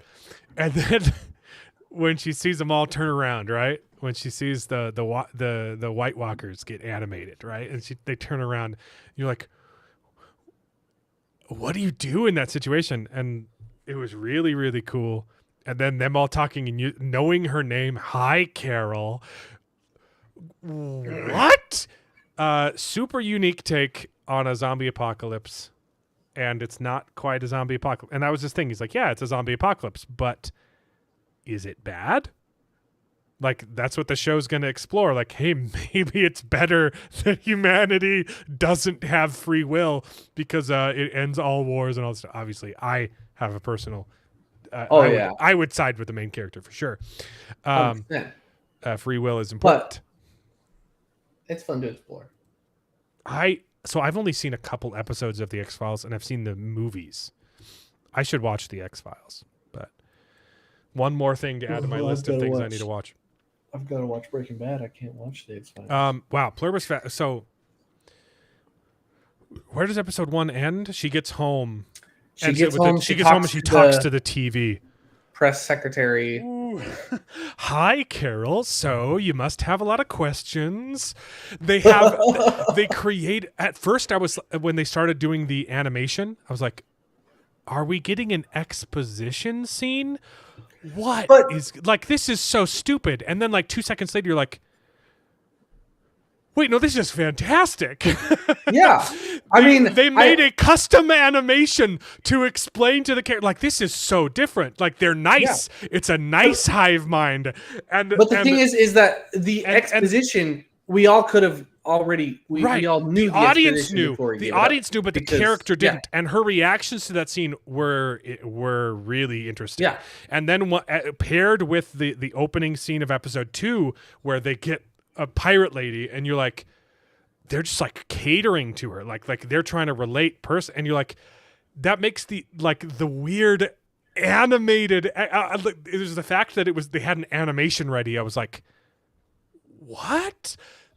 This doesn't make any sense. And then it retroactively makes complete sense. They had someone animate an exposition scene to make her more comfortable. Like, oh, that was so cool. Yeah. I get she's emotional, so she's not asking the right questions. Episode 2 for me was a little frustrating because she wasn't asking questions. It makes sense in context, right? She's grieving the loss of her wife, And maybe she's not great at philosophy. Like there were some times where she was having the conversations with the other humans where I was like, say this. But I'm like, also, I'm smarter than the average woman, so I would have better answers anyway. So I get it makes sense that she's not asking the science questions, because that's all I would do. I would just sit down. Hey, what's this? What's this? What's this? What's this? What's this? What's this? How do the rules work? I'd figure out the rules. So it's fine that a woman wouldn't think rationally. I'm being facetious, right? But a little bit true. Yeah. Yeah. Episode 2 was slightly frustrating because I would have had a different conversation with the other humans. I don't know how far you've gotten. You said you only watched the first half of episode 2. So I don't know how far you've gotten into the conversation that she has with the other humans, but man, they pissed me off, and I would have had some things to say to them that she didn't say. But she said enough. It's fine. And I get, obviously you want to leave some reveals for later on in the TV show. So I hope in the future she will start asking some questions. I just want to know, like, what the heck is the origin of this? Because it sounds like the hive mind doesn't even know what the origin of this virus is. There was one throwaway line where she said maybe it's existed since the beginning of time.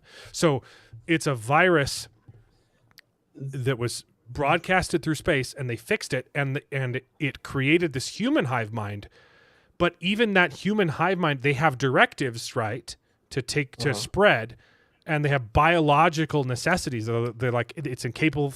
They can't directly cause harm, right? They have these and they have to biologically like reproduce. They have to spread the virus, which is how those kinds of viruses work. So it's really cool. Smoky. But it sounds like if this comes from an alien, they're not in direct communication with the aliens that sent this, right? Or even if it was aliens, maybe, and so it sounds like it's interesting that maybe even the hive mind doesn't even know all of its own goals, or it has goals that it knows about that it has to complete, but it doesn't know its purpose.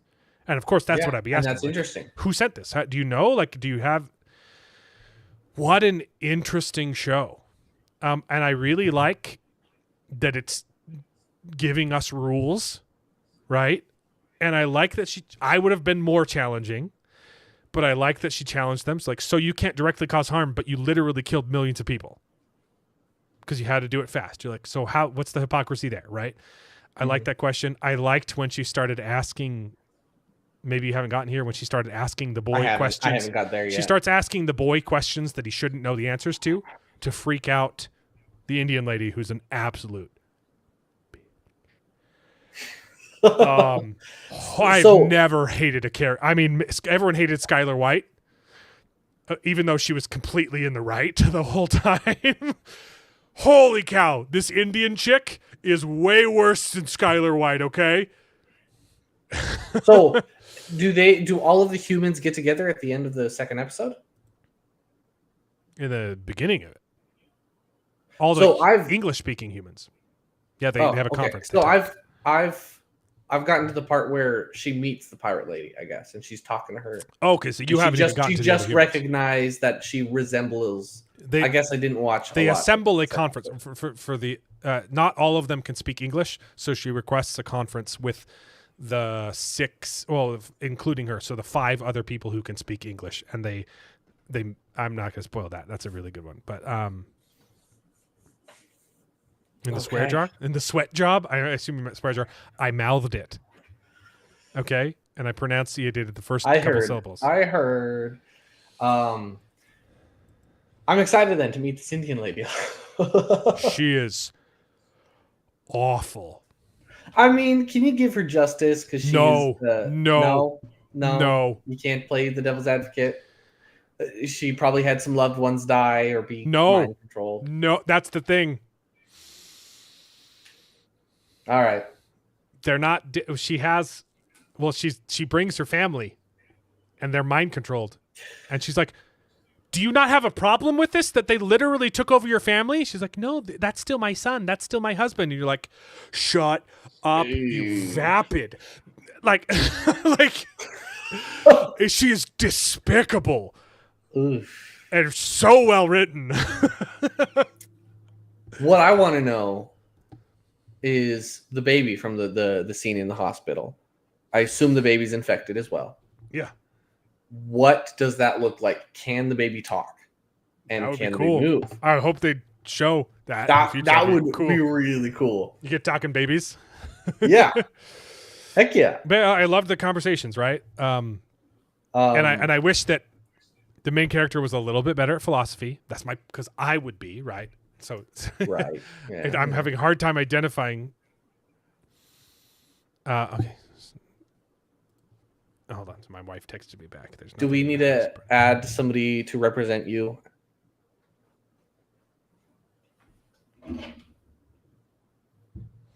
I would like to have a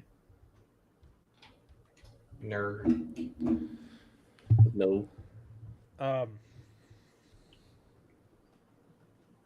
Sorry, what was I talking about? Yeah. So she doesn't represent you. You don't feel represented. Just because I'd be smarter. No, she's very smart. I would have. She's very smart. I would present more philosophical arguments, but you haven't. We can't really talk about it because you haven't gotten the conversation. Basically, the crux is she meets with these people, and she's the only one that's mad. Really? Yeah. The rest of them are. There's only 5 other characters. One of them is an Indian lady who's like mother and husband and daughter have all been converted, and so I guess like she's got, maybe she's not being truthful, but her character is diluted. Okay. But she still has her family, right? And like, oh, she probably saw them collapse, and that was terrifying for her. And then they came back to life, and she's like, oh, good. And they started talking when we do this, and she's probably traumatized and shutting that out. So she's living a delusion. There's another character who, she only has like one relative, one close relative or cousin has become the hive mind, and she's been like indoctrinating her, saying like, oh, it's such a pleasurable experience. Join us and you'll be happy too. You'll float too, essentially, right? And the main character's response is, yeah, I don't, why do you have a problem with this? Because I know you don't trust a junkie when he talks about how good heroin is, right? Like, yeah, and there's like an old, like, Chinese guy who's like his wife, and so like they're all like. The best character though is a guy who clearly didn't have very many friends in real life, and now he's being pandered to, and he has a harem of women, and he's like, this is great. Hey. This is better than my life was before. So I like, and that's super interesting. Oh my goodness! And so he presents. He's the one that presents the argument, like, hey, how can you be upset about this?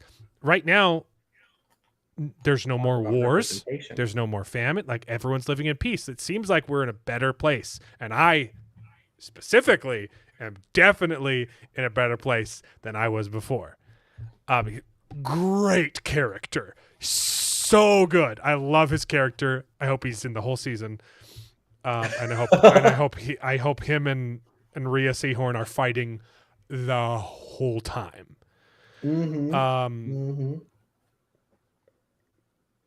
But what I wasn't expecting was there's a glitch in the system where, because they weren't expecting there to be humans who are, I guess, immune to the virus. Anytime Rhea Seahorn, what's her name? What's her character's name? Rhea's the main character? Yeah. That's the actress's name. Carol. Carol. What a perfect name for the lesbian. That's a lesbian name if I've ever heard one. Yeah, it is. Also, like, I think your character is really good. The pirate pirate lady would convince you to join, to become unum with the Plur1bus. Pirate lady. What was I saying?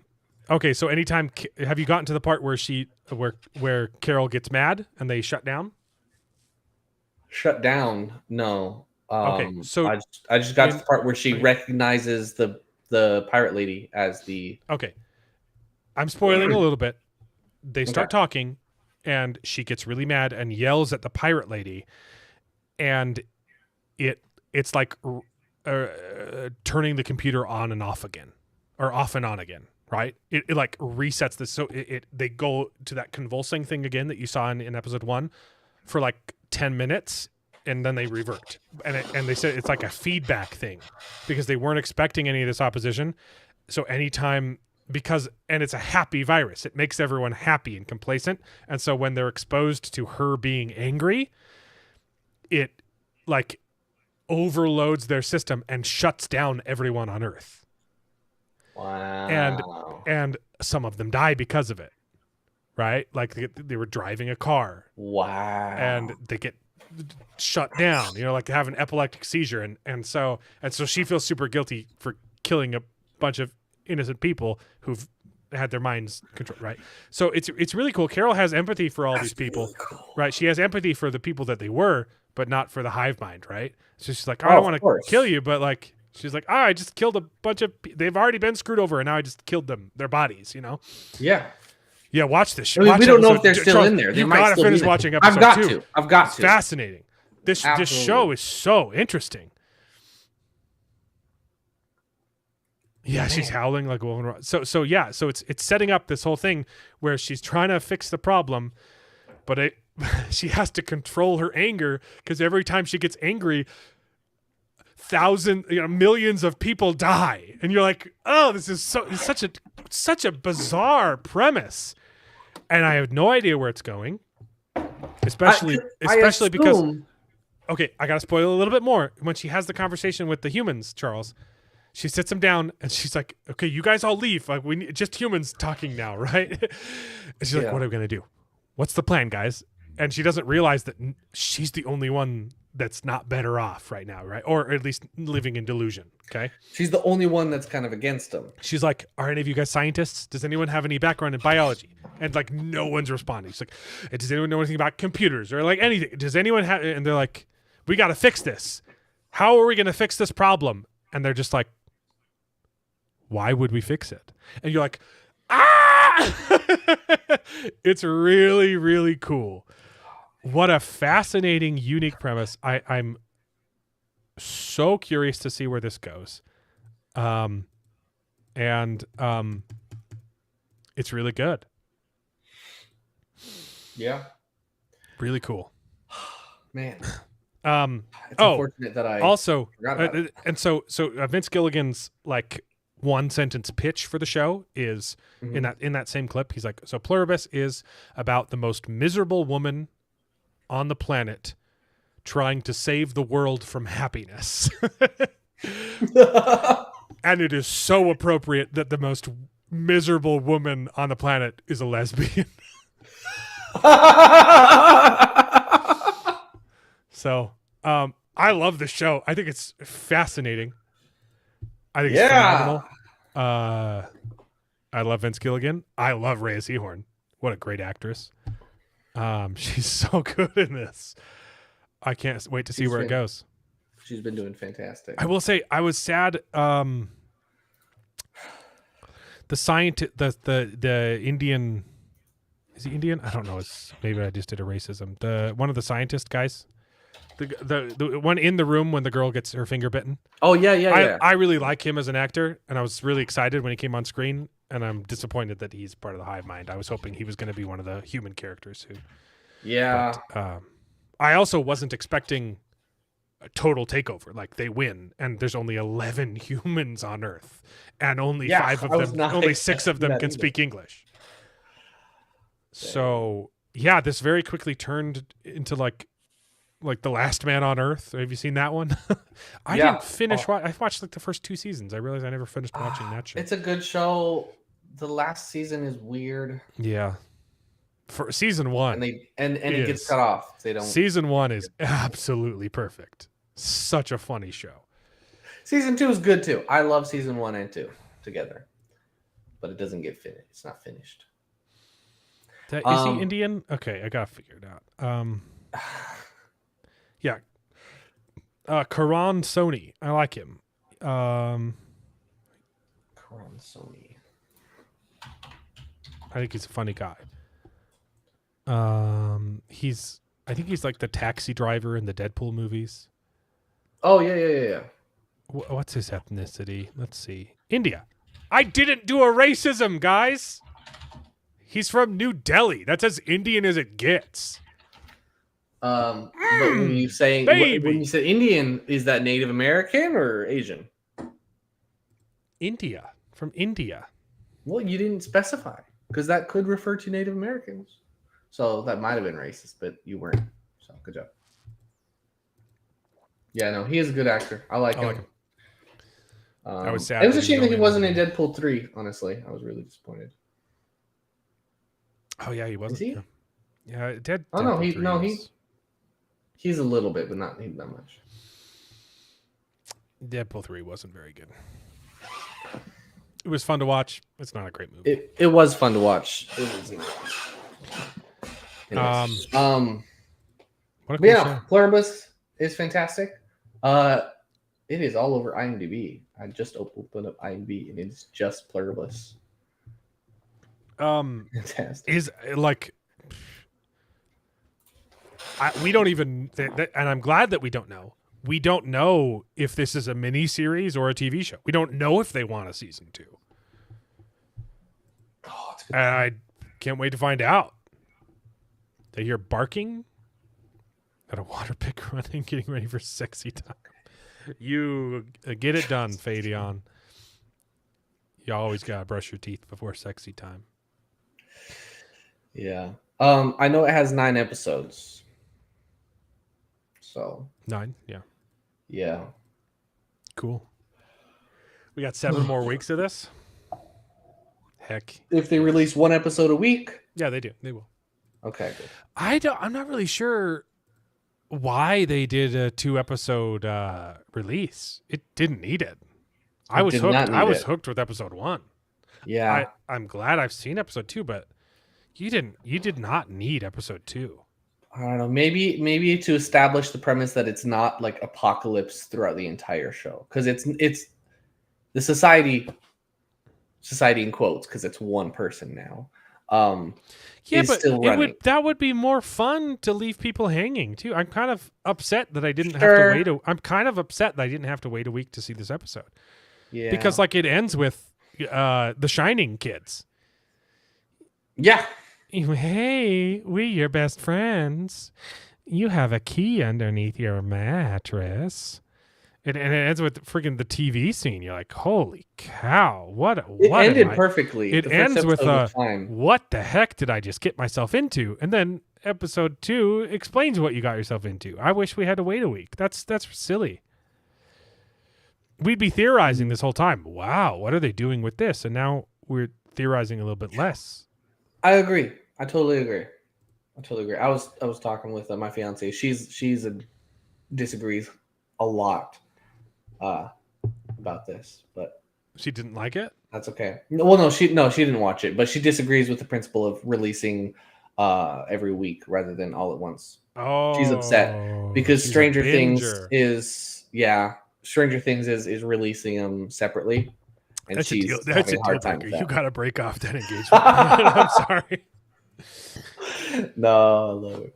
Because I understand that as well. If you don't, some people just don't enjoy talking about movies with people. See, that's the reason we like it, so we can talk and we can theorize with our friends about the show as it's coming out. But yeah, some people just aren't into that, and they'll watch a movie. Oh, it's fun. I like it, and then they like to talk about it after it's finished. I don't know. I get it. Yeah. House of David was real good. These last 2 episodes have been last 2 episodes have been certified bangers. Yes. And I love the way that they're adapting it, actually. I love it. I kind of thought that circumcising the Philistines would be the season finale. Why didn't we get to see that on screen? The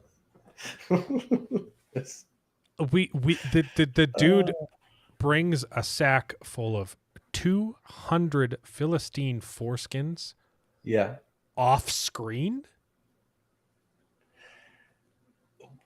They're not gonna. I mean, I think what most they could have shown us is a bunch of dead bodies, and he's just going around with a knife, and they don't show it, and they got a little bag. But I think it's fine the way they did it. Stranger Things is semi binge dropping. It's already a shortened season, and every episode's like an hour. They're doing it in 3 drops. They're doing part 1 like next week. Hold on, 2 weeks. In 2 weeks, I think. November 26th, they're dropping part 1, which is like 2 or 3 episodes, and then they're doing part 2 the 27th of December, which is another 2 or 3 episodes, and then they're doing the final episode. The finale is New Year's Eve. Wow! So they're doing it in 3 little chunks. So they understand that the theorizing helps the show. So they're trying to do that, even though they have a history of binging. Yeah. So where do you stand on joining the hype? I believe the last down. episode is releasing in theaters. I don't care. Which, anyways. Okay, great. Hands down. It's not even a hard question. Hands down, Hive is evil. 100%. The thing it's literally. Guess what? It's not just my opinion. It's literally against my religion, bro. It literally is. Free will and agency is like the crux of Mormonism. Okay, it's the reason that it exists. Reason that we are sent here is for the reason free that will. The reason that we exist is because we need to experience free will. Yeah, 100%. But like, so what if society is perfect and there's no wars? There's no society with a hive mind. It's just one person. There's with no progress. There's no progress, and there's no society. You're alone. That's what I wanted her to bring up. That's what I wanted her to bring up in this episode, which we can't talk about because you didn't freaking watch it.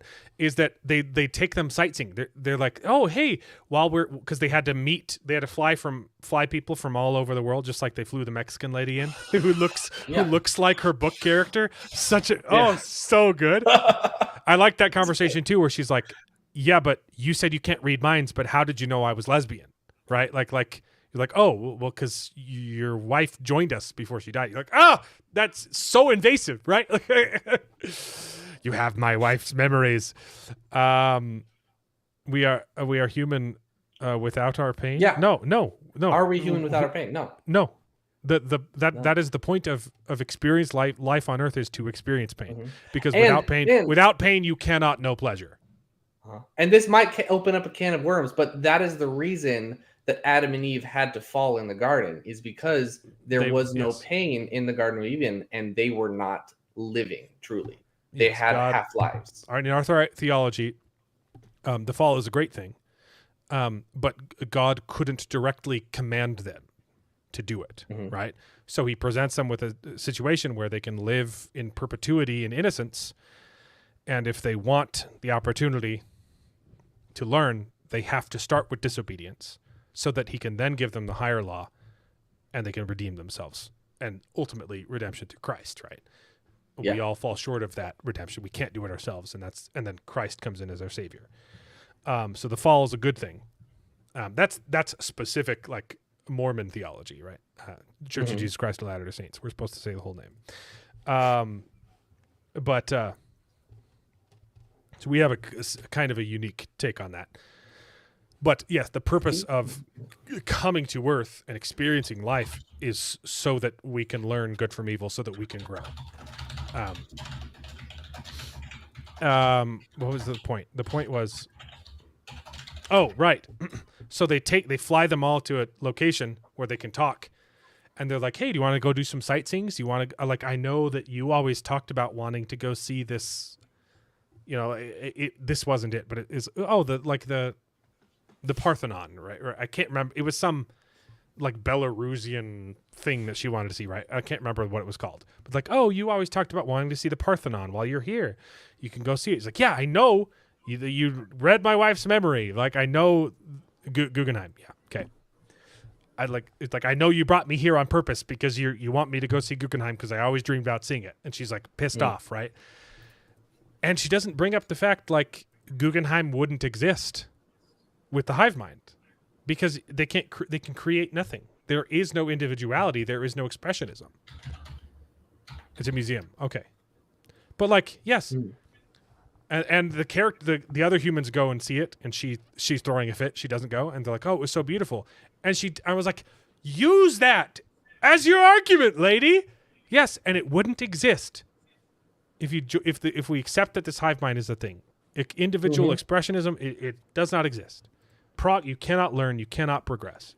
What's the point of art? And what's the point of progressing? What's the point of progressing? Yeah. What's the point of having you can't do it, and there wouldn't be a point to it, even if you could. Exactly. Like a hive man could create art. They could create things that are beautiful. They could write music, but there's no point to it. It's literally AI. It is a database. The hive mind is a direct comparison to generative AI. It can do impressive things only by pulling from the database past uses of individual thought. That's true. It's literally generative AI. Yeah, I was comparing it to other hive minds I've seen and other things. But this one is more generative AI. Yes, but it's a direct comparison. Yes, but even if it could, cannot create.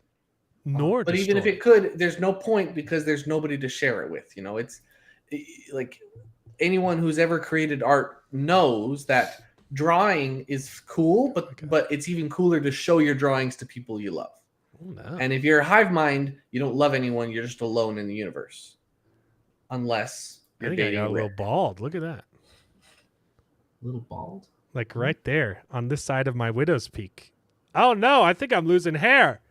I think it's just look. It used to be a straight line, and now there's a little bump. See that? See that little bump? I can't see it very well, but I'm going bald. Oh crap! You're fine. Hold on, I gotta zoom in real quick. I'm absolutely going a little bit bald. I can see, I think, what you're thinking of, but that's so tiny. Well, you can see a teeny hair down here too. See that? See that? That's where the line used to be. Yeah. See that? See that one little hair? Oh no. Okay, I changed my mind. I'm joining the hive mind. I have good hair too. You do. It's a good thing I have these hats. Anyways, so I can get them without standing up, right? Look, see, I get my back scratcher, and I reach up. I can knock it off its peg. See, I'm not balding anymore. There we go. Nice. What a cool show. We were done talking about Plur1bus. It was Mark. Mark. We're supposed to be talking about House of David. I think he was referring to you going bald, actually.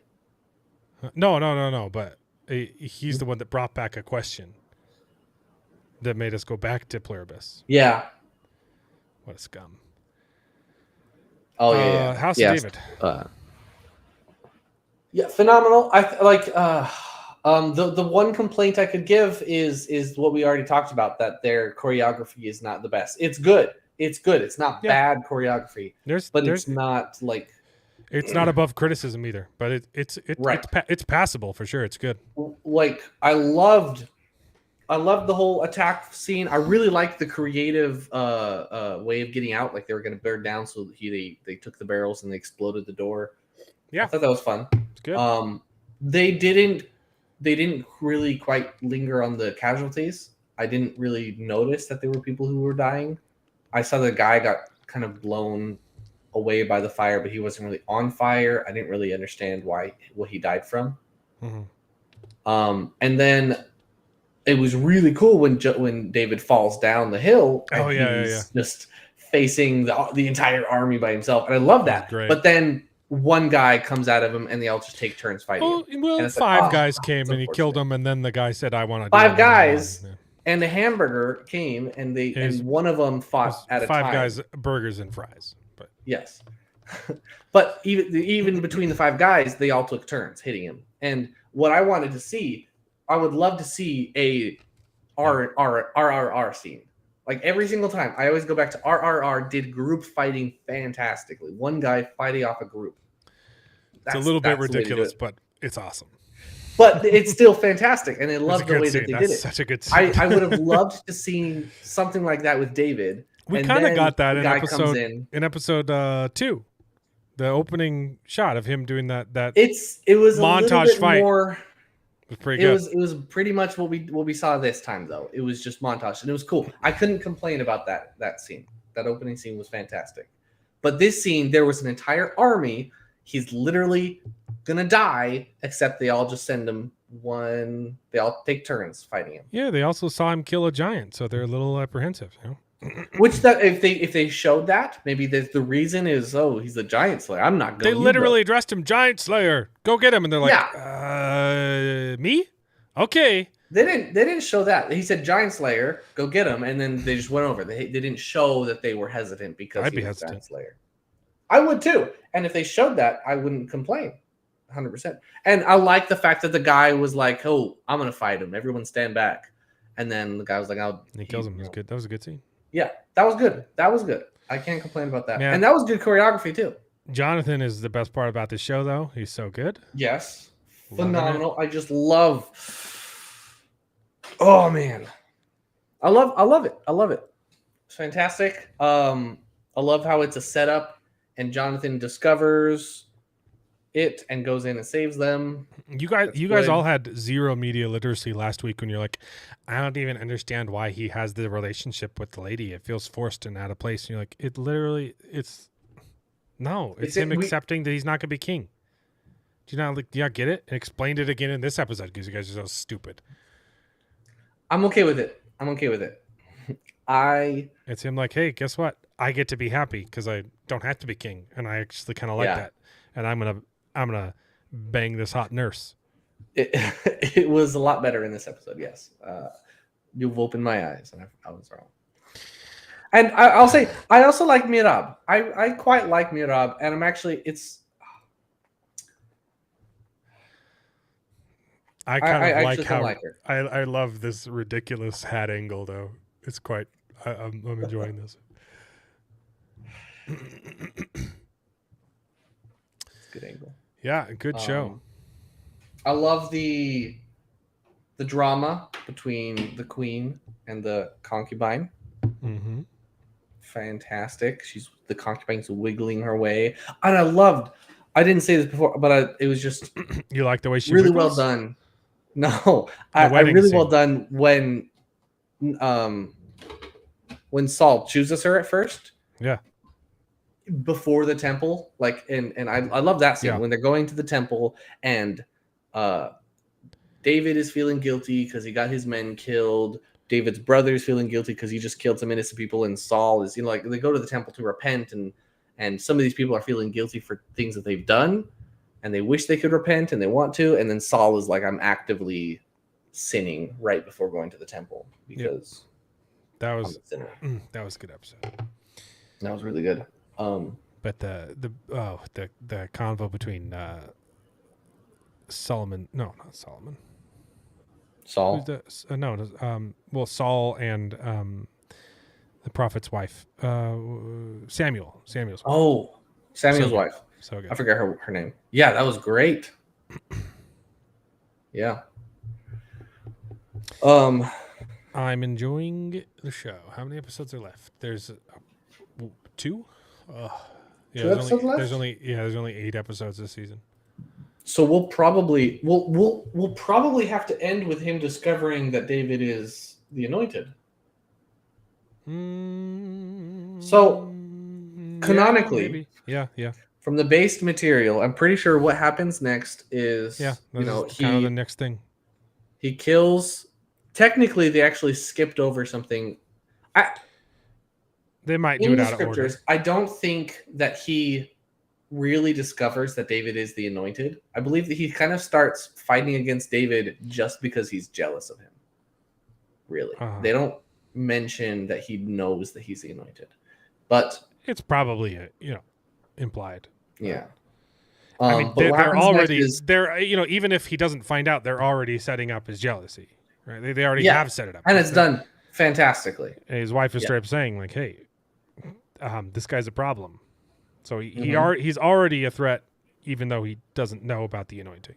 And if he does find out, great. If he doesn't, he still has motive. I say that because at the beginning scene of the season, the very first scene of the season is him calling him out as the anointed and throwing a javelin at him, which is in the next chapter. So this first chapter was basically what we chapter 18 of Samuel is what we have seen so far. Is he was engaged to Mirab, but then he married Michal, and he circumcised a bunch of Philistines for her. That's what we've seen. I'm pretty sure that's the end of this chapter.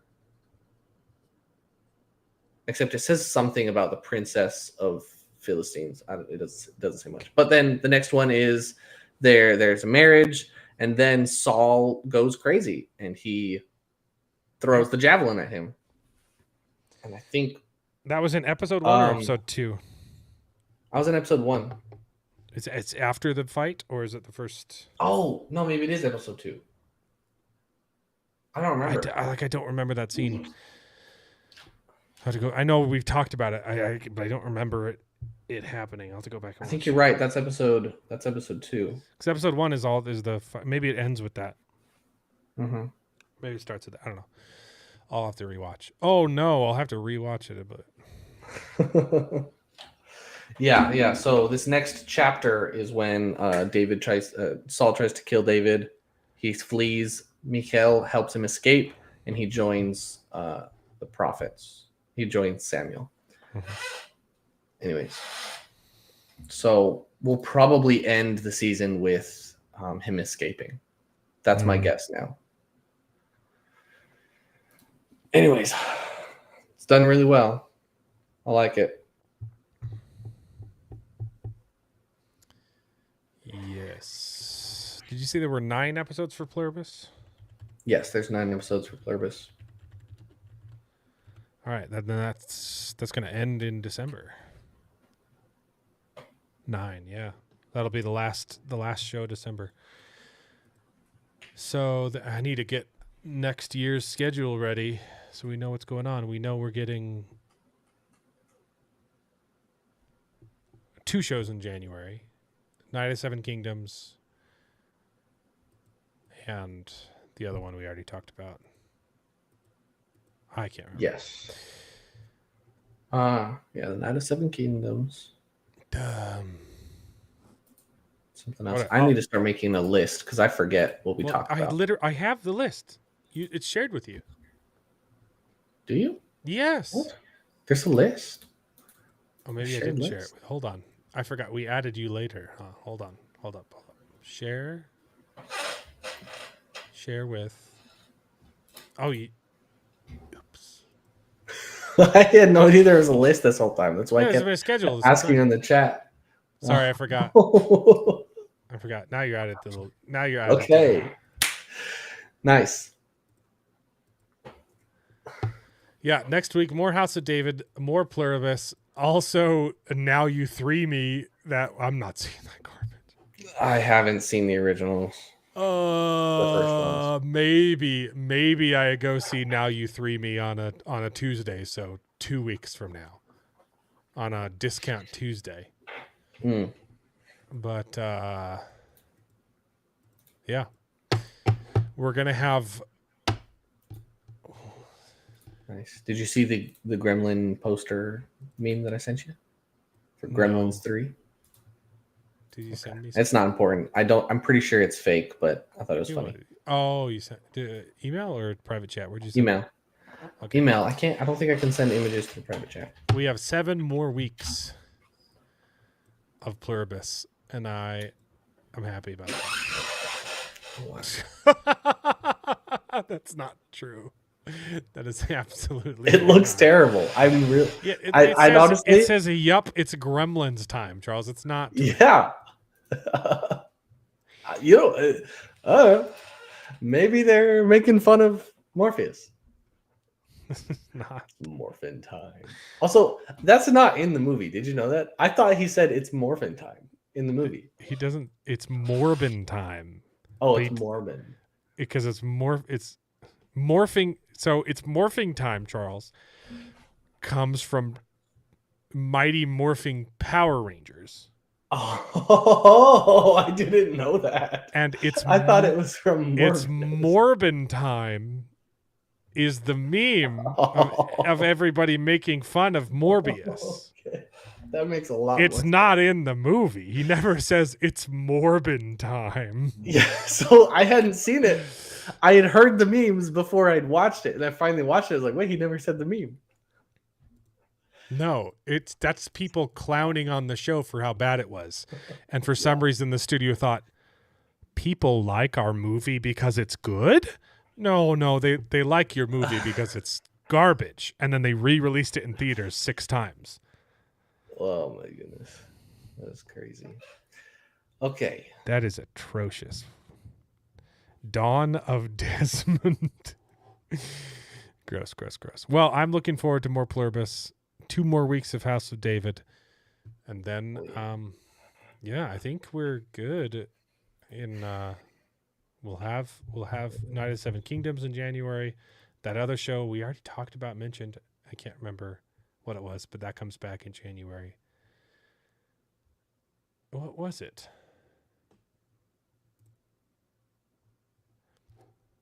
I'll look it up. Anyway, we have time. You guys still have a tab open. Hold on. I'll add it to the schedule. But yeah, it's been a blast. And no. We'll see you guys next week, right? We good? We done? We're done. Yeah, I think I'm good. Okay. See you next week. Hopefully Plur1bus. David will be there. Yeah, go finish the episode. Yeah, and Jared and guess we'll Thursday then. Oh yeah, Thursday we're watching my bad movies. Also, we'll do a fitness stream that day too. So that'll probably be like 6 o'clock, and then we'll do 7 o'clock. Yep. Watch bad movies. That won't be a 2-hour stream because there's only we got it would have been if we watched all of them, but we already watched The Great Gatsby. So that's 30 minutes. 30-minute chunk taken out. So there's only an hour and a half of movies left. So, and we can skip the credits. My credits are always way too long because I would fill them to use the entire song. Just in time for sexy time. Cheers, man. Yeah. Hats off to you. Go get him. We'll go get him, Tiger. Let's face it, you just hit the jackpot. I'll see you guys next week. Bye. Heck yeah. And now it is time to say goodbye. We had a great conversation. It's been fun. But all good things must come to an end, and the goodest ending I can think of is... Right now, this moment, this night. So I guess we just say goodbye. So, goodbye. Toodaloo. Au revoir. Auf Wiedersehen. Ciao. Ding dao day. But come back next week for more outrageous bloopers. This is the end. Well, there's only one thing left to do. I'm gonna go home and sleep with my wife.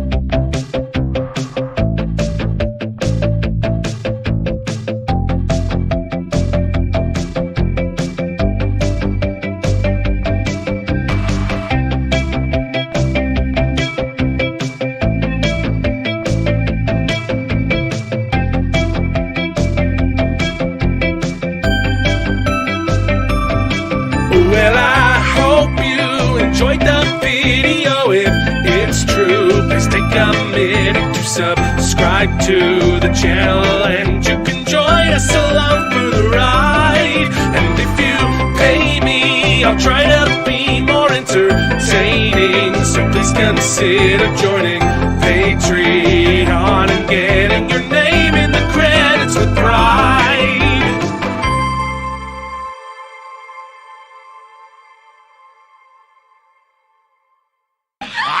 buy that for $1.